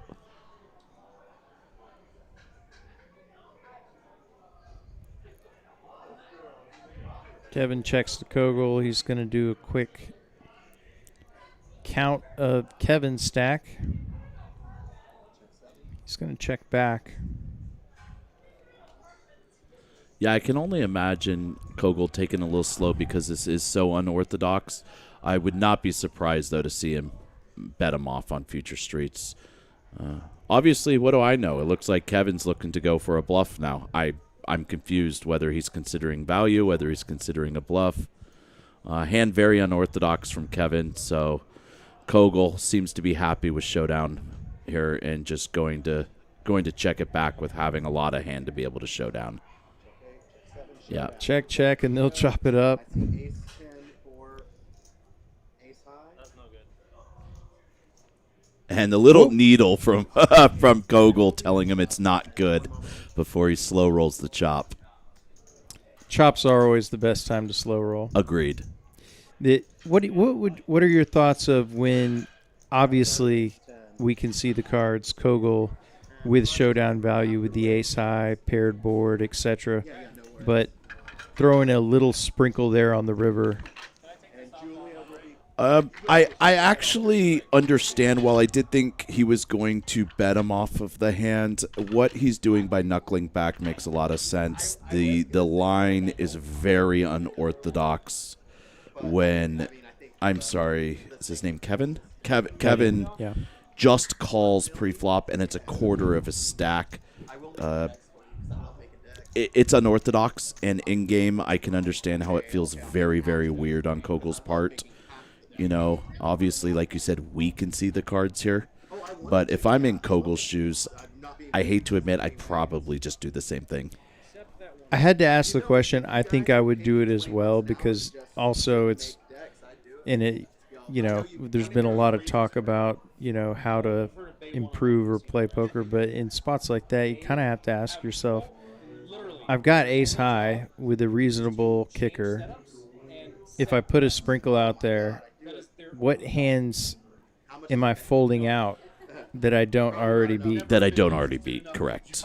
And the list is short. I would agree. So I completely understand the check back.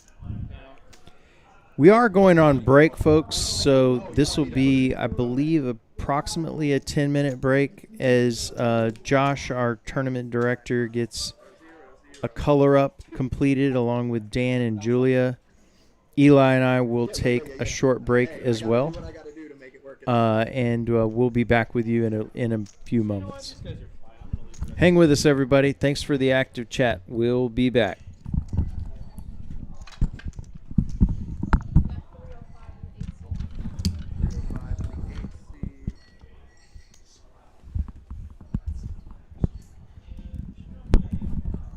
Red deck is made for you. Well, maybe I shouldn't be using that deck. You don't think you should use the red one? I think. No, the red deck was the one I was using. So it's ready for you to use. Yeah, that's what I'm saying. Like it's geared up. It's. Though I was disappointed I could only. I had like one all in and wasn't close. I'm honestly though, I'm glad that they chopped that hand. Because it's going to go a lot quicker with Bill with big stack than if he had doubled up seat 2. 6, 7, 8, 870. For seat 7, 870.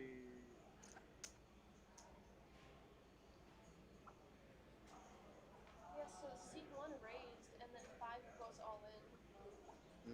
And then 1 ends up holding. And as I'm looking his hand, one of the cards got stuck in the well. And it flips over and it was 3. And I felt so bad. Because you know now the whole table sees that he raises 3.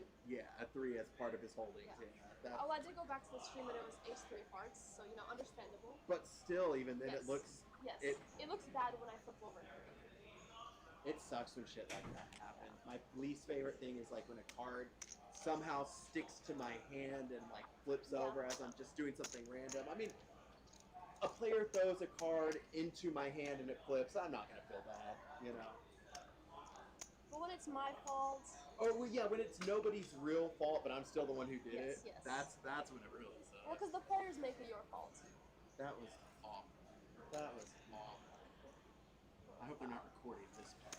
600,000. On the nose? On the nose. Wow, JD, he clawed back a little bit. So I dealt him aces 3 times. And I. But he couldn't make money. Clearly not, because I didn't do anything. He was at 600,000, right? All right, you are good to go. Red. The red deck? Yep. Okay.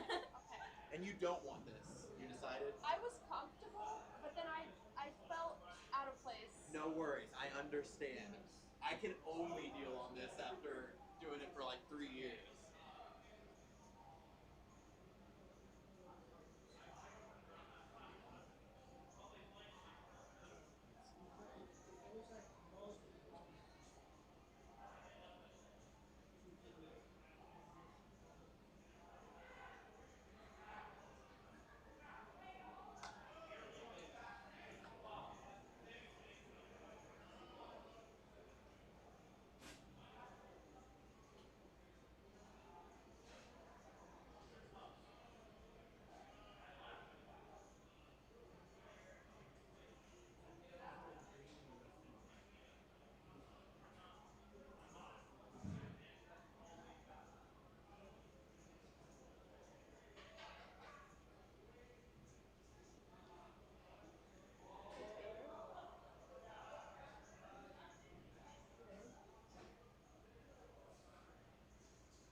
Players on the final table for the Showdown at the Capitol. Please make your way back to the live stream stage with about 2 minutes left on your break.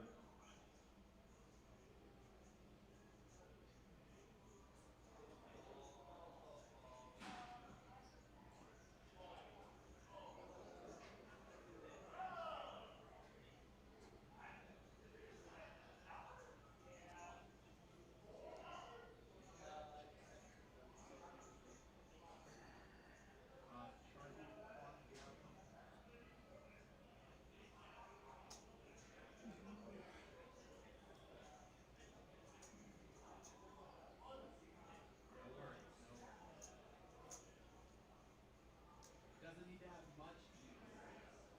Hey, what's your name, man? Kevin. Kevin. You made it. Just gotta charge up a base. Oh, come back. You down to no chips. I have 40K left. Over there. I have 40K left. Appreciate that.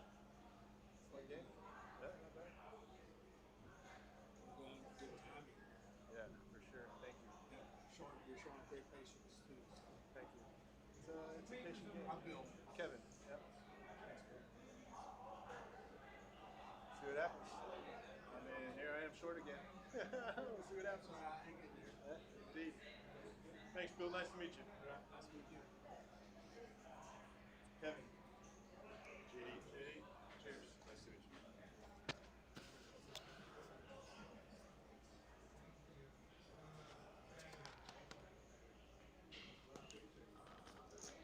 Mama, see this? Did you put this on me right here?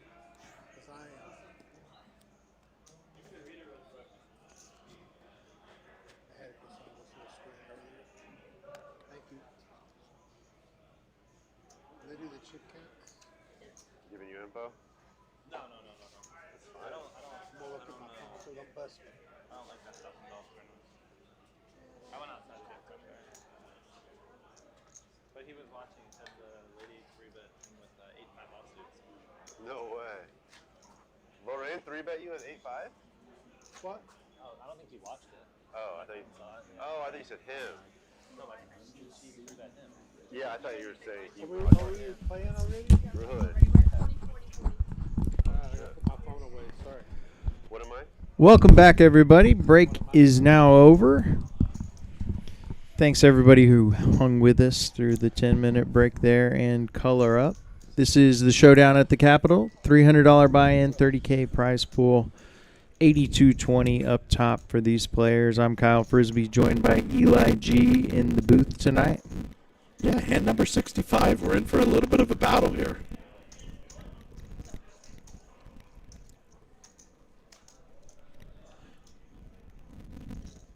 Got a blind versus blind confrontation. Queen 10 versus 8-7. Bill with a pair of eights. JD does have the 10 of spades, which gives him a flush draw. And it's good to be Bill. He turns trips. And JD turns Yeah, an picks up open-ender. a few more outs for JD. This is a very dangerous spot for JD. His hand looks like it has a lot more value than it really does. River's a king, giving Bill a boat, and he checks to JD, and JD's just got queen high, but he checks back. Great knuckle back by JD, knowing that his queen can play against counterfeited hands that Bill has no need to turn it into a bluff whatsoever. Bill now up to a shade below 2.1 million, and JD right at 10 bigs. Blinds, of course, up to 20, 40,000. Thanks for the heads up, DJ. We'll get somebody on it. Yeah, we do have I'm going to attempt a little quick workaround here, so folks, you won't hear us for a moment, but hopefully when we're back, we're better, and let us know how it sounds.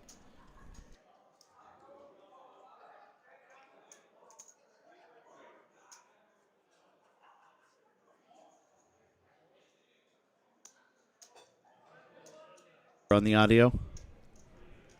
Like wired and tired at the same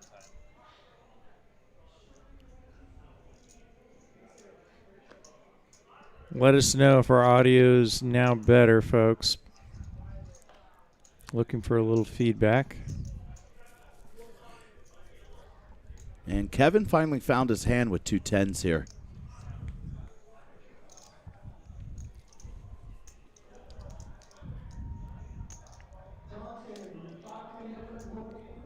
All right, sounds like we're good. Appreciate it, DJ. And once again, DJ, everyone else, thank you in the chat for giving us some support here.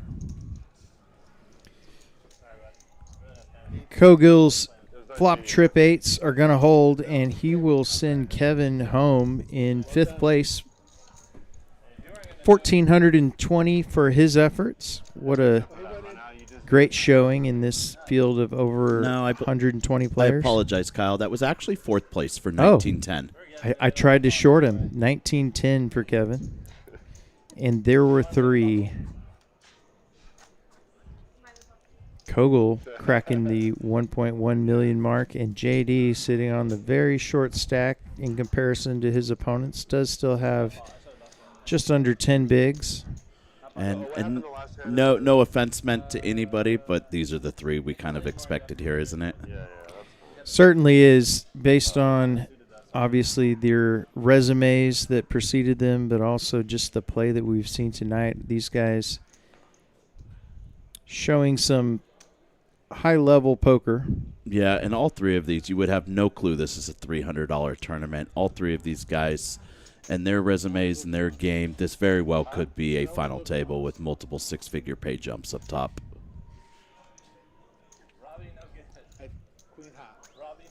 Everybody now locking up 3,000, but still over 5,000 to play for, 3rd to 1st.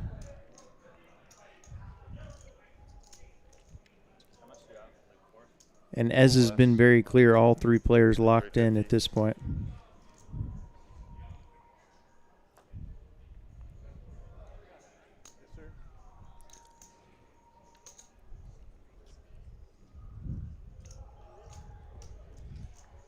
Raise from Kogill with suited queen 4 on the button. Bill will fold in JD with suited Dolly Parton. Why is it called the Dolly Parton? Because she's working 9 to 5. Got it. See, I'm dating myself here. I don't know. I'm not. Did you really not know that? I really didn't. I've heard it called that before. Oh, man. But just showing, I'm not too young, but it does show just a couple of years between us. Does the reference said that way remind you of a song? Do you know the song? No. No. Okay. No.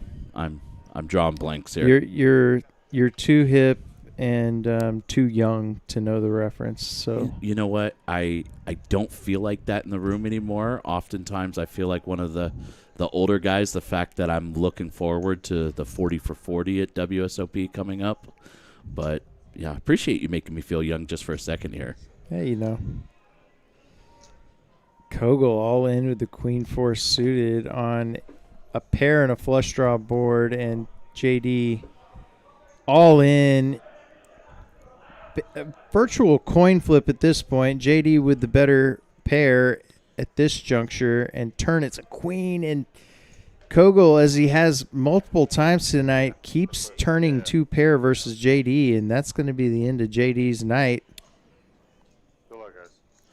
Yeah, great run, JD. Add another one to your resume here. Another good run, another good finish, and assuming we'll be seeing you at a final table very, very shortly. I wouldn't call me the best. I'm not the best. Yeah, no doubt if I'm in the booth and I see JD is at the final table, I'm excited to try to learn something myself from watching someone of his skill level navigate these spots. I hate ace-queen suited, giving Kogel the shout-out here. Super proud of my dude Brad. Came from the cash streets at Dallas. Been super active in a small study group we have for tournament play, and he's been crushing it. Obviously, he's playing fantastic right now, and ace-queen suited, I came from a very, very similar background myself, so I understand, and I was primarily a cash game player for about a decade as a for-profit cash game player before recently transferring into the tournament streets myself over the last 2 to 3 years. So understand how difficult it is and how much work it takes, and really, really happy to see Kogel taking a similar path as well. I can go over there. What's easier for you? It doesn't matter for me. I'm having to find out right now if you guys are in.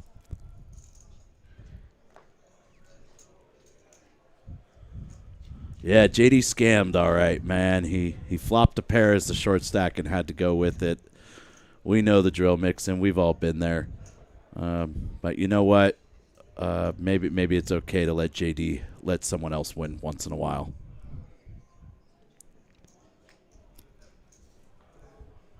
Well, what has transpired with JD's departure is essentially a heads-up match for $3,100 and change between Kogel and Bill, and it's going to be fun to watch these two players battle it out. From the sample size we have so far, bit different playing styles between the two players. So, but both very talented. Oh, no doubt about that.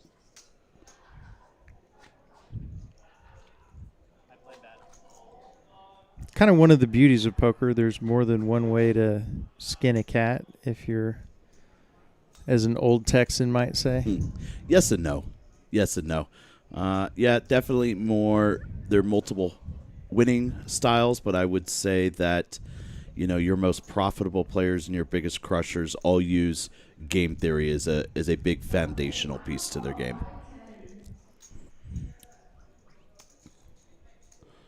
To answer your payout question here, both players have locked up $5,090. $82.20 for first place, with second place receiving $50.90. $5,090 for second, $82.20 for first, and that coveted limestone trophy.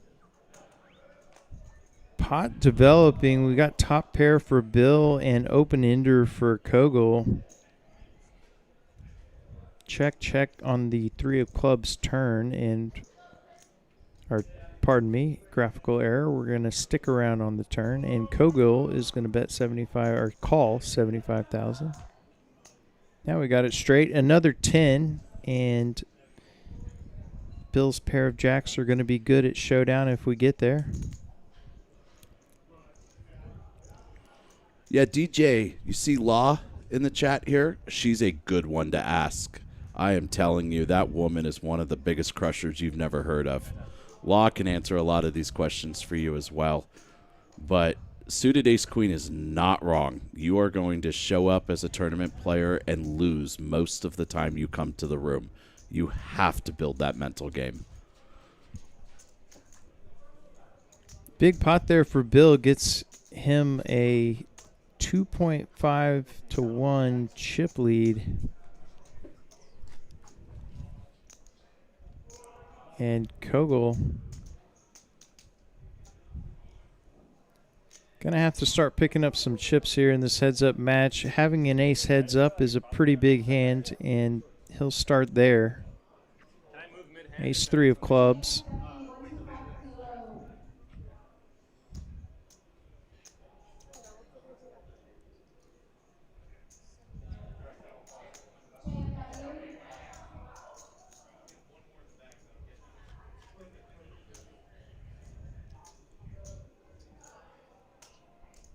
Bill also with an ace and jack high flop here. Who wants it more? Both flopping a backdoor nut flush draw, both flopping a backdoor straight draw. And looks like Kogel just going to take this one down. Yeah, I think we're going to take a quick break just to move these players a little bit closer here. Obviously much better for photos, the camera angles were heads up, better for the dealer to be dealing in a short circumference. Kind of surprised they hadn't done it already, but we're going to just pause for a second and get both these players sitting on the outer rail.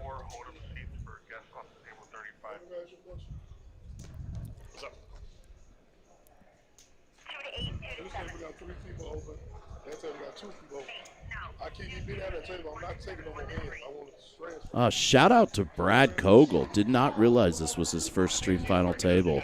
So awesome spot for Brad. Promise. The nerves are normal, but they will go away the second you make 2 or 3 of them. And I think he's shown us here that he's fully capable. Yeah, it seems unlikely based on what we've seen that this won't become a more regular occurrence in his poker life. I'm gonna just take a stab in the dark here. I don't know him. I've never met him, but based upon what we're reading in the chat and based upon watching his play here, I'm going to assume he is a cash game professional or a for-profit player of some sort.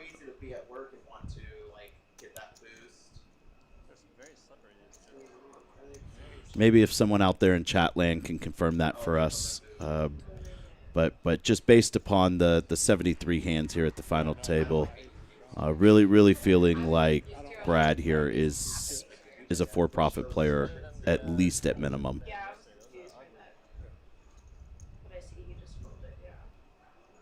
Transitioning. This is stupid. Why don't they just chop? What is this guy? Is this guy's against chopping? Well, I don't know who's. Well, the thing is, like, at this point, they're so close that one hand is either Bill's gonna win or they're gonna get to even chips, or Kurgle could just take the lead. Yeah. Check. No. Couple of 10-5s and ace queen 6 tray is not going to interact with either of their hands, but Kogel's going to take the initiative and go ahead and win this pot, and he'll chip up to 1.3 million. Oh, interesting. Yeah, I mean, he was. Kurgle was on the button. Yeah. Yeah, you really can't lead out of position with 10-5. Yeah. And you can't really call out of position with 10-5. No. Everyone sees it too.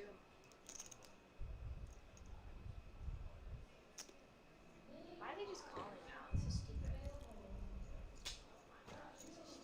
Because if they're too aggressive heads up, Bill will it's gonna allow limp, and Kogel checks back. just trying to capitalize Top pair for Bill, and he will bet and take this one down. not get super. Quickly on to the next one. But he was doing crazy shit earlier, like, raising it. He was doing like 150, 150. But there were multiple stacks, and he was a huge crusher on everybody. Yeah. Thank you, Lego and Law, for some clarity here. Transitioning to the tourney world. Oh, we know all about that. It is a world full of Gray hair, sleepless nights, long hours. Free falling the run good is what And the highest of highs, though. Highest of highs. It does come Yeah. with a lot of highs. Be prepared, Brad. When you start making some of these televised or stream final tables, I'm going to warn you to start turning your phone off. You will start receiving some text messages from people you do not speak with, always reaching out looking for a handout. So get prepared.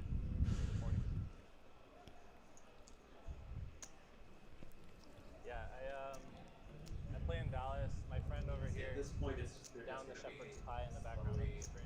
He rocking back. he said that he was coming down here for the 100K. So I was in a different tournament and I busted out early. Or it's cooler. Yeah, I can't- Seems like the players having a friendly chat, which 16th place. Let's do it. somewhat, I don't know if I want to call it unusual, but we've certainly seen some heads-up matches and tournaments tend to lean on the more serious, tense side. So Yeah, good to see them both having a good time. like one that's going to wind up on Wednesday coming on. There Newsflash. there was no love lost between the two of us. And shout out to Manny. But you know, we seem to have different opinions of each other's games, and it was a very, very serious and non-conversational match. Well, there no. If I wouldn't chalk if I were either of them either, because at this point, like I said, he's still within double up range of taking the lead. So they're both gonna wait until the hand. There's gonna be a hand where either Curdle gets belted or so close, or Curdle doubles up and builds. Now. Yeah.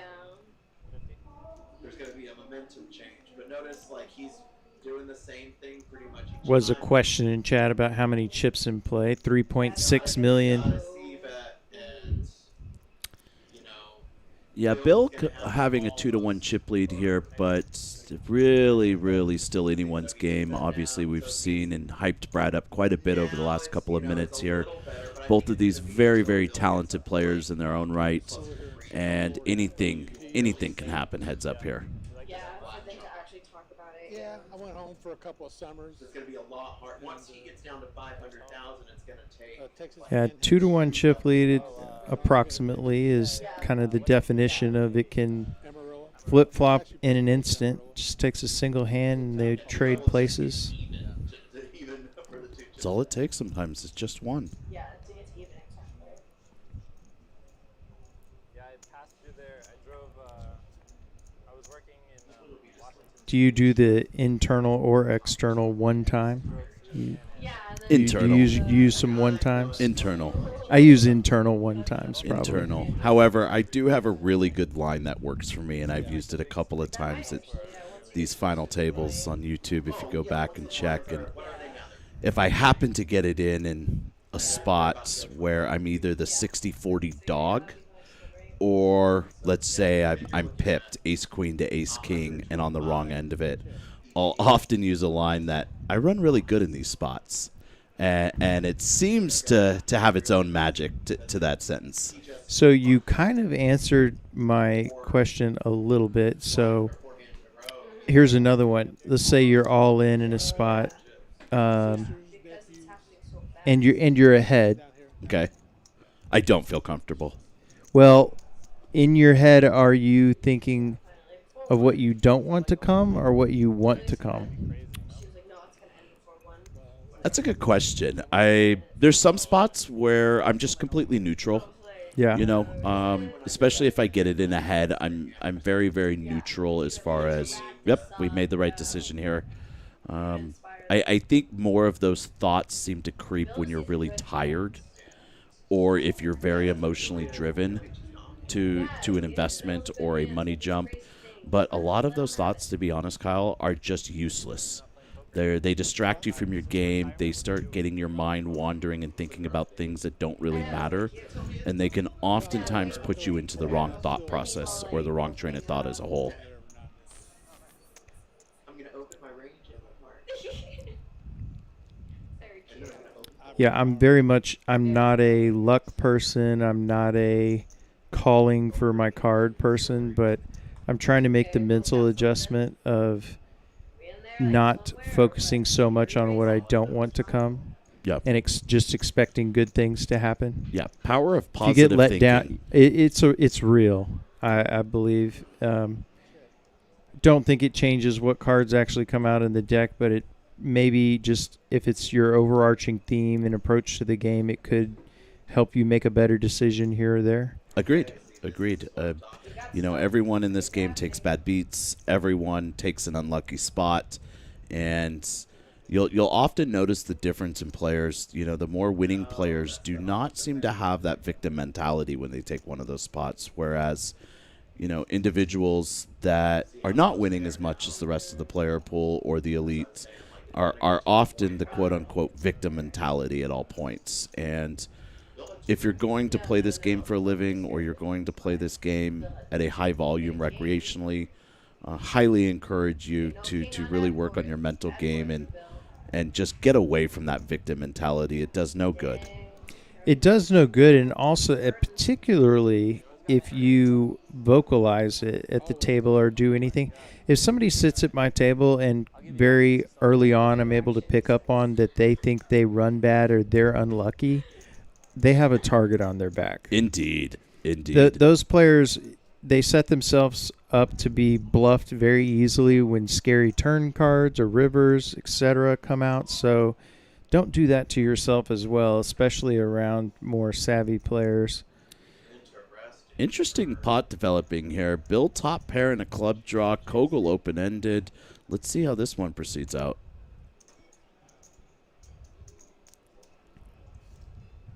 I got a 9 of clubs. That'll do the trick for Bill.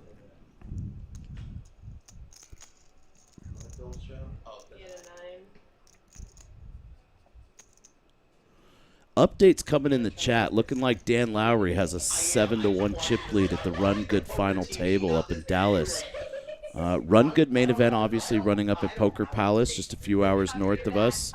And for any of you who do not know, Dan Lowry is the GOAT. That man has made a career out of the mid-stakes tournament scene. Maybe someone in chat can confirm this for us as well. How many rings would this put him at? It's got to be up there, right? I think he's neck and neck with Maurice somewhere at the top of the all-time leaderboard. I might not be that. Copy that. 8 on the turn for Kogel is going to give him the best hand, and he'll take this pot down. Players kind of exchanging smallish pots for the last few hands.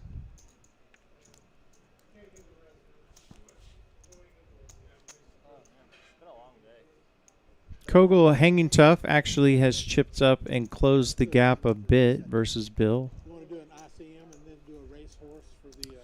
Thank you, Lego. 11 Run Good rings, 20 WSOP circuit rings. And I apologize, I sort of confused Maurice there with Run Good. Yeah, Maurice Hawkins and Dan Lowry going back and forth on the WSOP circuit side of things, where this is actually a Run Good main event. But nonetheless, 31 pieces of hardware for Dan, and that's just between the two series. That's wild. 20 rings.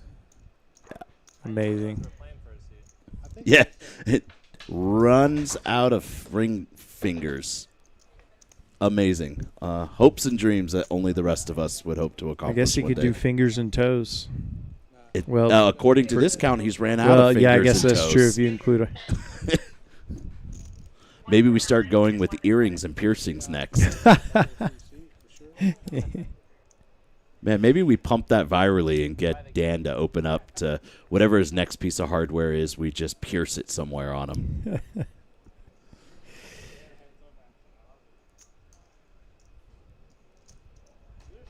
Buck and a squirt.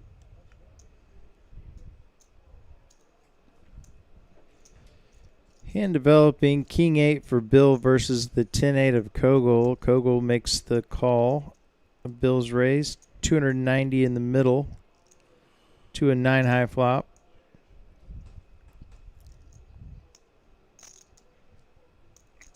Bill quickly bets 100K, and he'll take that one down. Yeah, I think this is a spot where when Brad gets a little more comfortable with tournament play, he'll realize that 9 is a key card, especially heads up. The 9 being a key card to the 10-8 can really help him continue. You can not only see him call and float some turns, you can also make a case for putting in a small raise as well and just taking the pot down from all air-type hands that Bill had. Couldn't agree more, Eli. Yeah, when you fill that one gap, there's so many turn cards that are at least going to give you a gut shot or an open-ender. Yeah, and just to confirm on the payout structure here, we're playing right now for 82.20 up top. Second place, both players have locked up $5,090.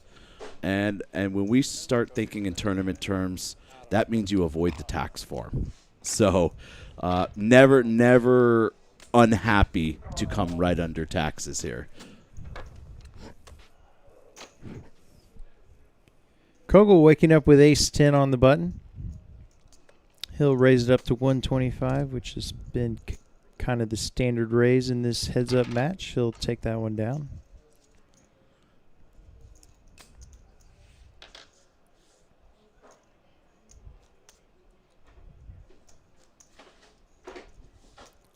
Past my bedtime. I hear you.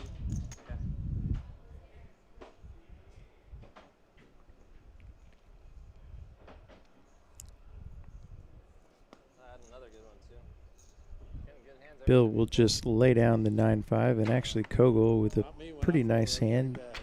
Oh, that's a premium 9-10 heads of up. spades. That's probably as close to aces as I'll ever get at a tournament table. So 10-9 suited, I'm all over it. I'm kind of disappointed when I get a walk there. You play here a lot? About $1 million in chips separating the two players. Pretty much a tournament player only. Blinds 20, 40,000. Tournament player only? Yeah. Lego, how far did you run in the Tournament of Champions today in A the lot of these? in the leaderboard free roll? Just curious. Shout yourself out. Completely okay. I do okay. Ace-Ace versus Ace-8. Excuse me. Wishes it was Ace-8 versus Queen-9. A top pair now for Bill. He'll check over and under-rep his hand a bit. Kogel bets and now makes a pair of queens. Bill in a nice spot. Kogel probably thinks he has the lead here, but he'll check back.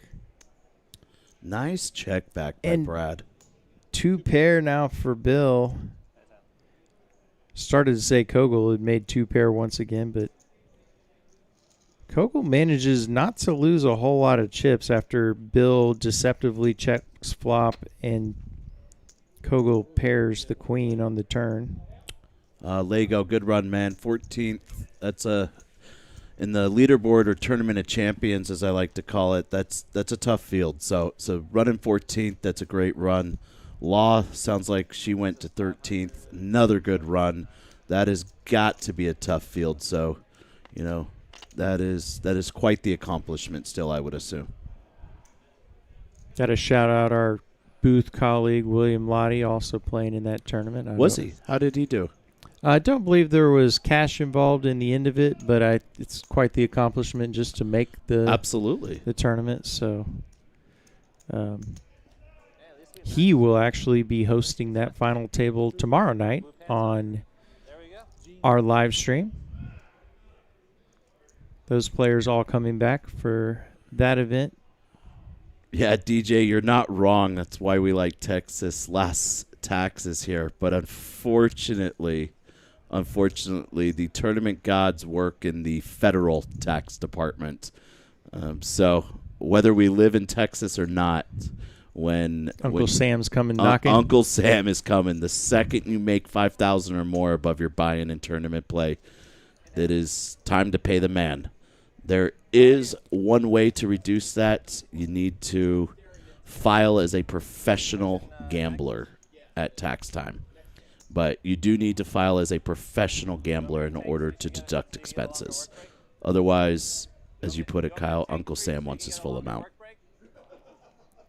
Bill with king queen off. Pretty nice hand heads up.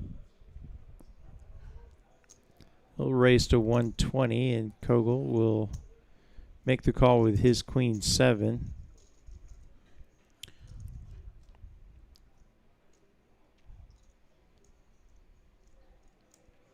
Jack 9 deuce, and check, quick bet from Bill, and this one's over. Bill will take that one down, and Pretty standard C-bet, pretty standard fold. Bill chipping up now. He's back to his 2.5 to 1 chip lead as Julia, doing a great job, will exit the stage. Dan back with us. Yeah, Lego, that's funny, man. No way around it, though. Yeah, pretty bad table draws when you're playing in a leaderboard free roll or tournament of champions. Yeah, that's true. Yeah, all your opponents are at the top of their game, so no cakewalks anywhere. Yeah, that's when you just don't sweat it and hope everybody's fun to play with, because it's gonna be tough. Kyle, we had a situation like this about a month ago. So TCH, as you know, runs a really good Friday night daily tournament here.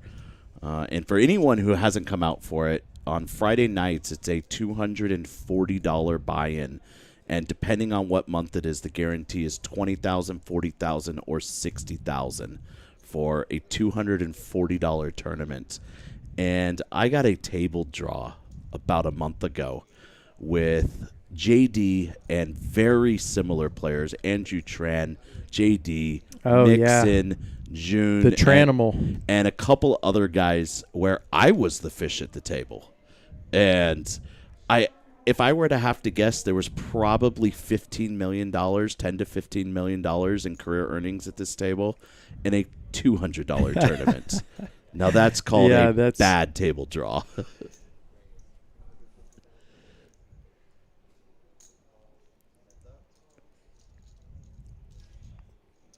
Raised to 150 by Bill. He's got Jack 9 and Kogel with the Jack 9 suited. They'll both look out at 10-10-4. Check, check. Bill with the heart here to go with his hand. Yeah, Bill now takes a lead in equity, and Kogel's going to take a stab. Yeah, with Kogel not betting the flop and checking back here, I'd love to see Bill put in a raise. Goes the flat route, and we'll see a river, and that's going to be a flush for Bill. 520,000 in the middle, and Bill checks once again to Kogel, and he's reaching for bluffing chips.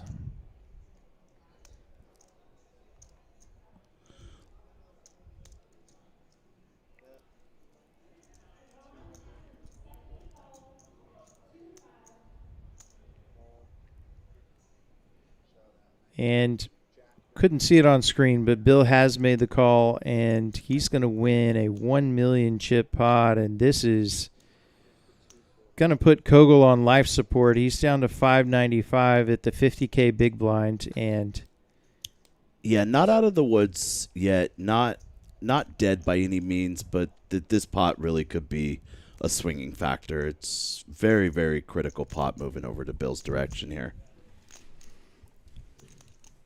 And Law, you're making me look bad here, Law. I was giving you a shout out at the beginning of the stream for yourself and myself coming from the same hometown of Santa Rosa, California. And now you're shouting out Fresno. Northern California nonetheless, but hey, let's have some consistency here. Bill with the queen 9 of hearts will make the call. Kogel checks back. 7 deuce offsuit. Ace high flop. Pair of 9s for Bill. Bill still running a little bit warm. Could maybe call it hot. And he's going to win another pot. Kogel down under the 500,000 chip mark. Bill 6-1 chip lead. That's a big chip lead.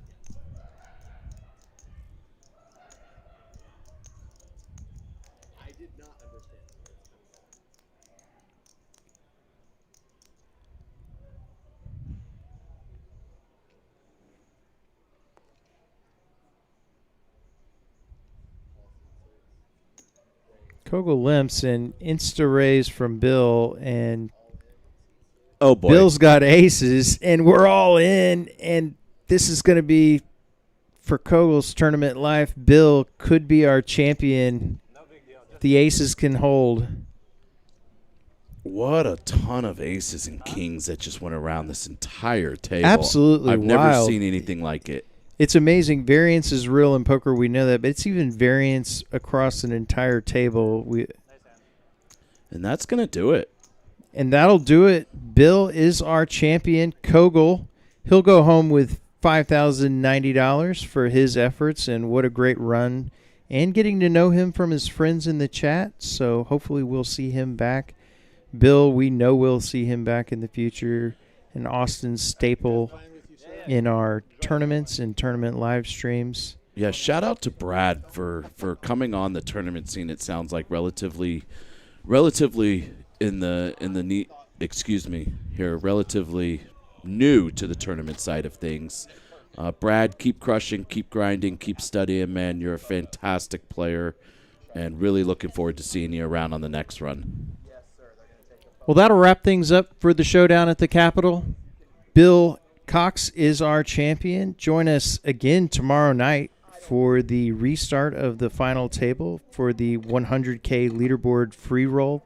25,000 up top for all those accomplished players from the Trailblazer Tour. And one final reminder, of course, if you didn't know it already, the World Series of Poker coming to Texas right here in Austin at TCH Social, April 23rd through May 4th. And that'll do it from Austin, Texas. I'm Kyle Frisbee, joined by Eli G in the booth tonight. Thanks to everyone who's joined in the chat. Have a great night, everybody. Good night, everybody.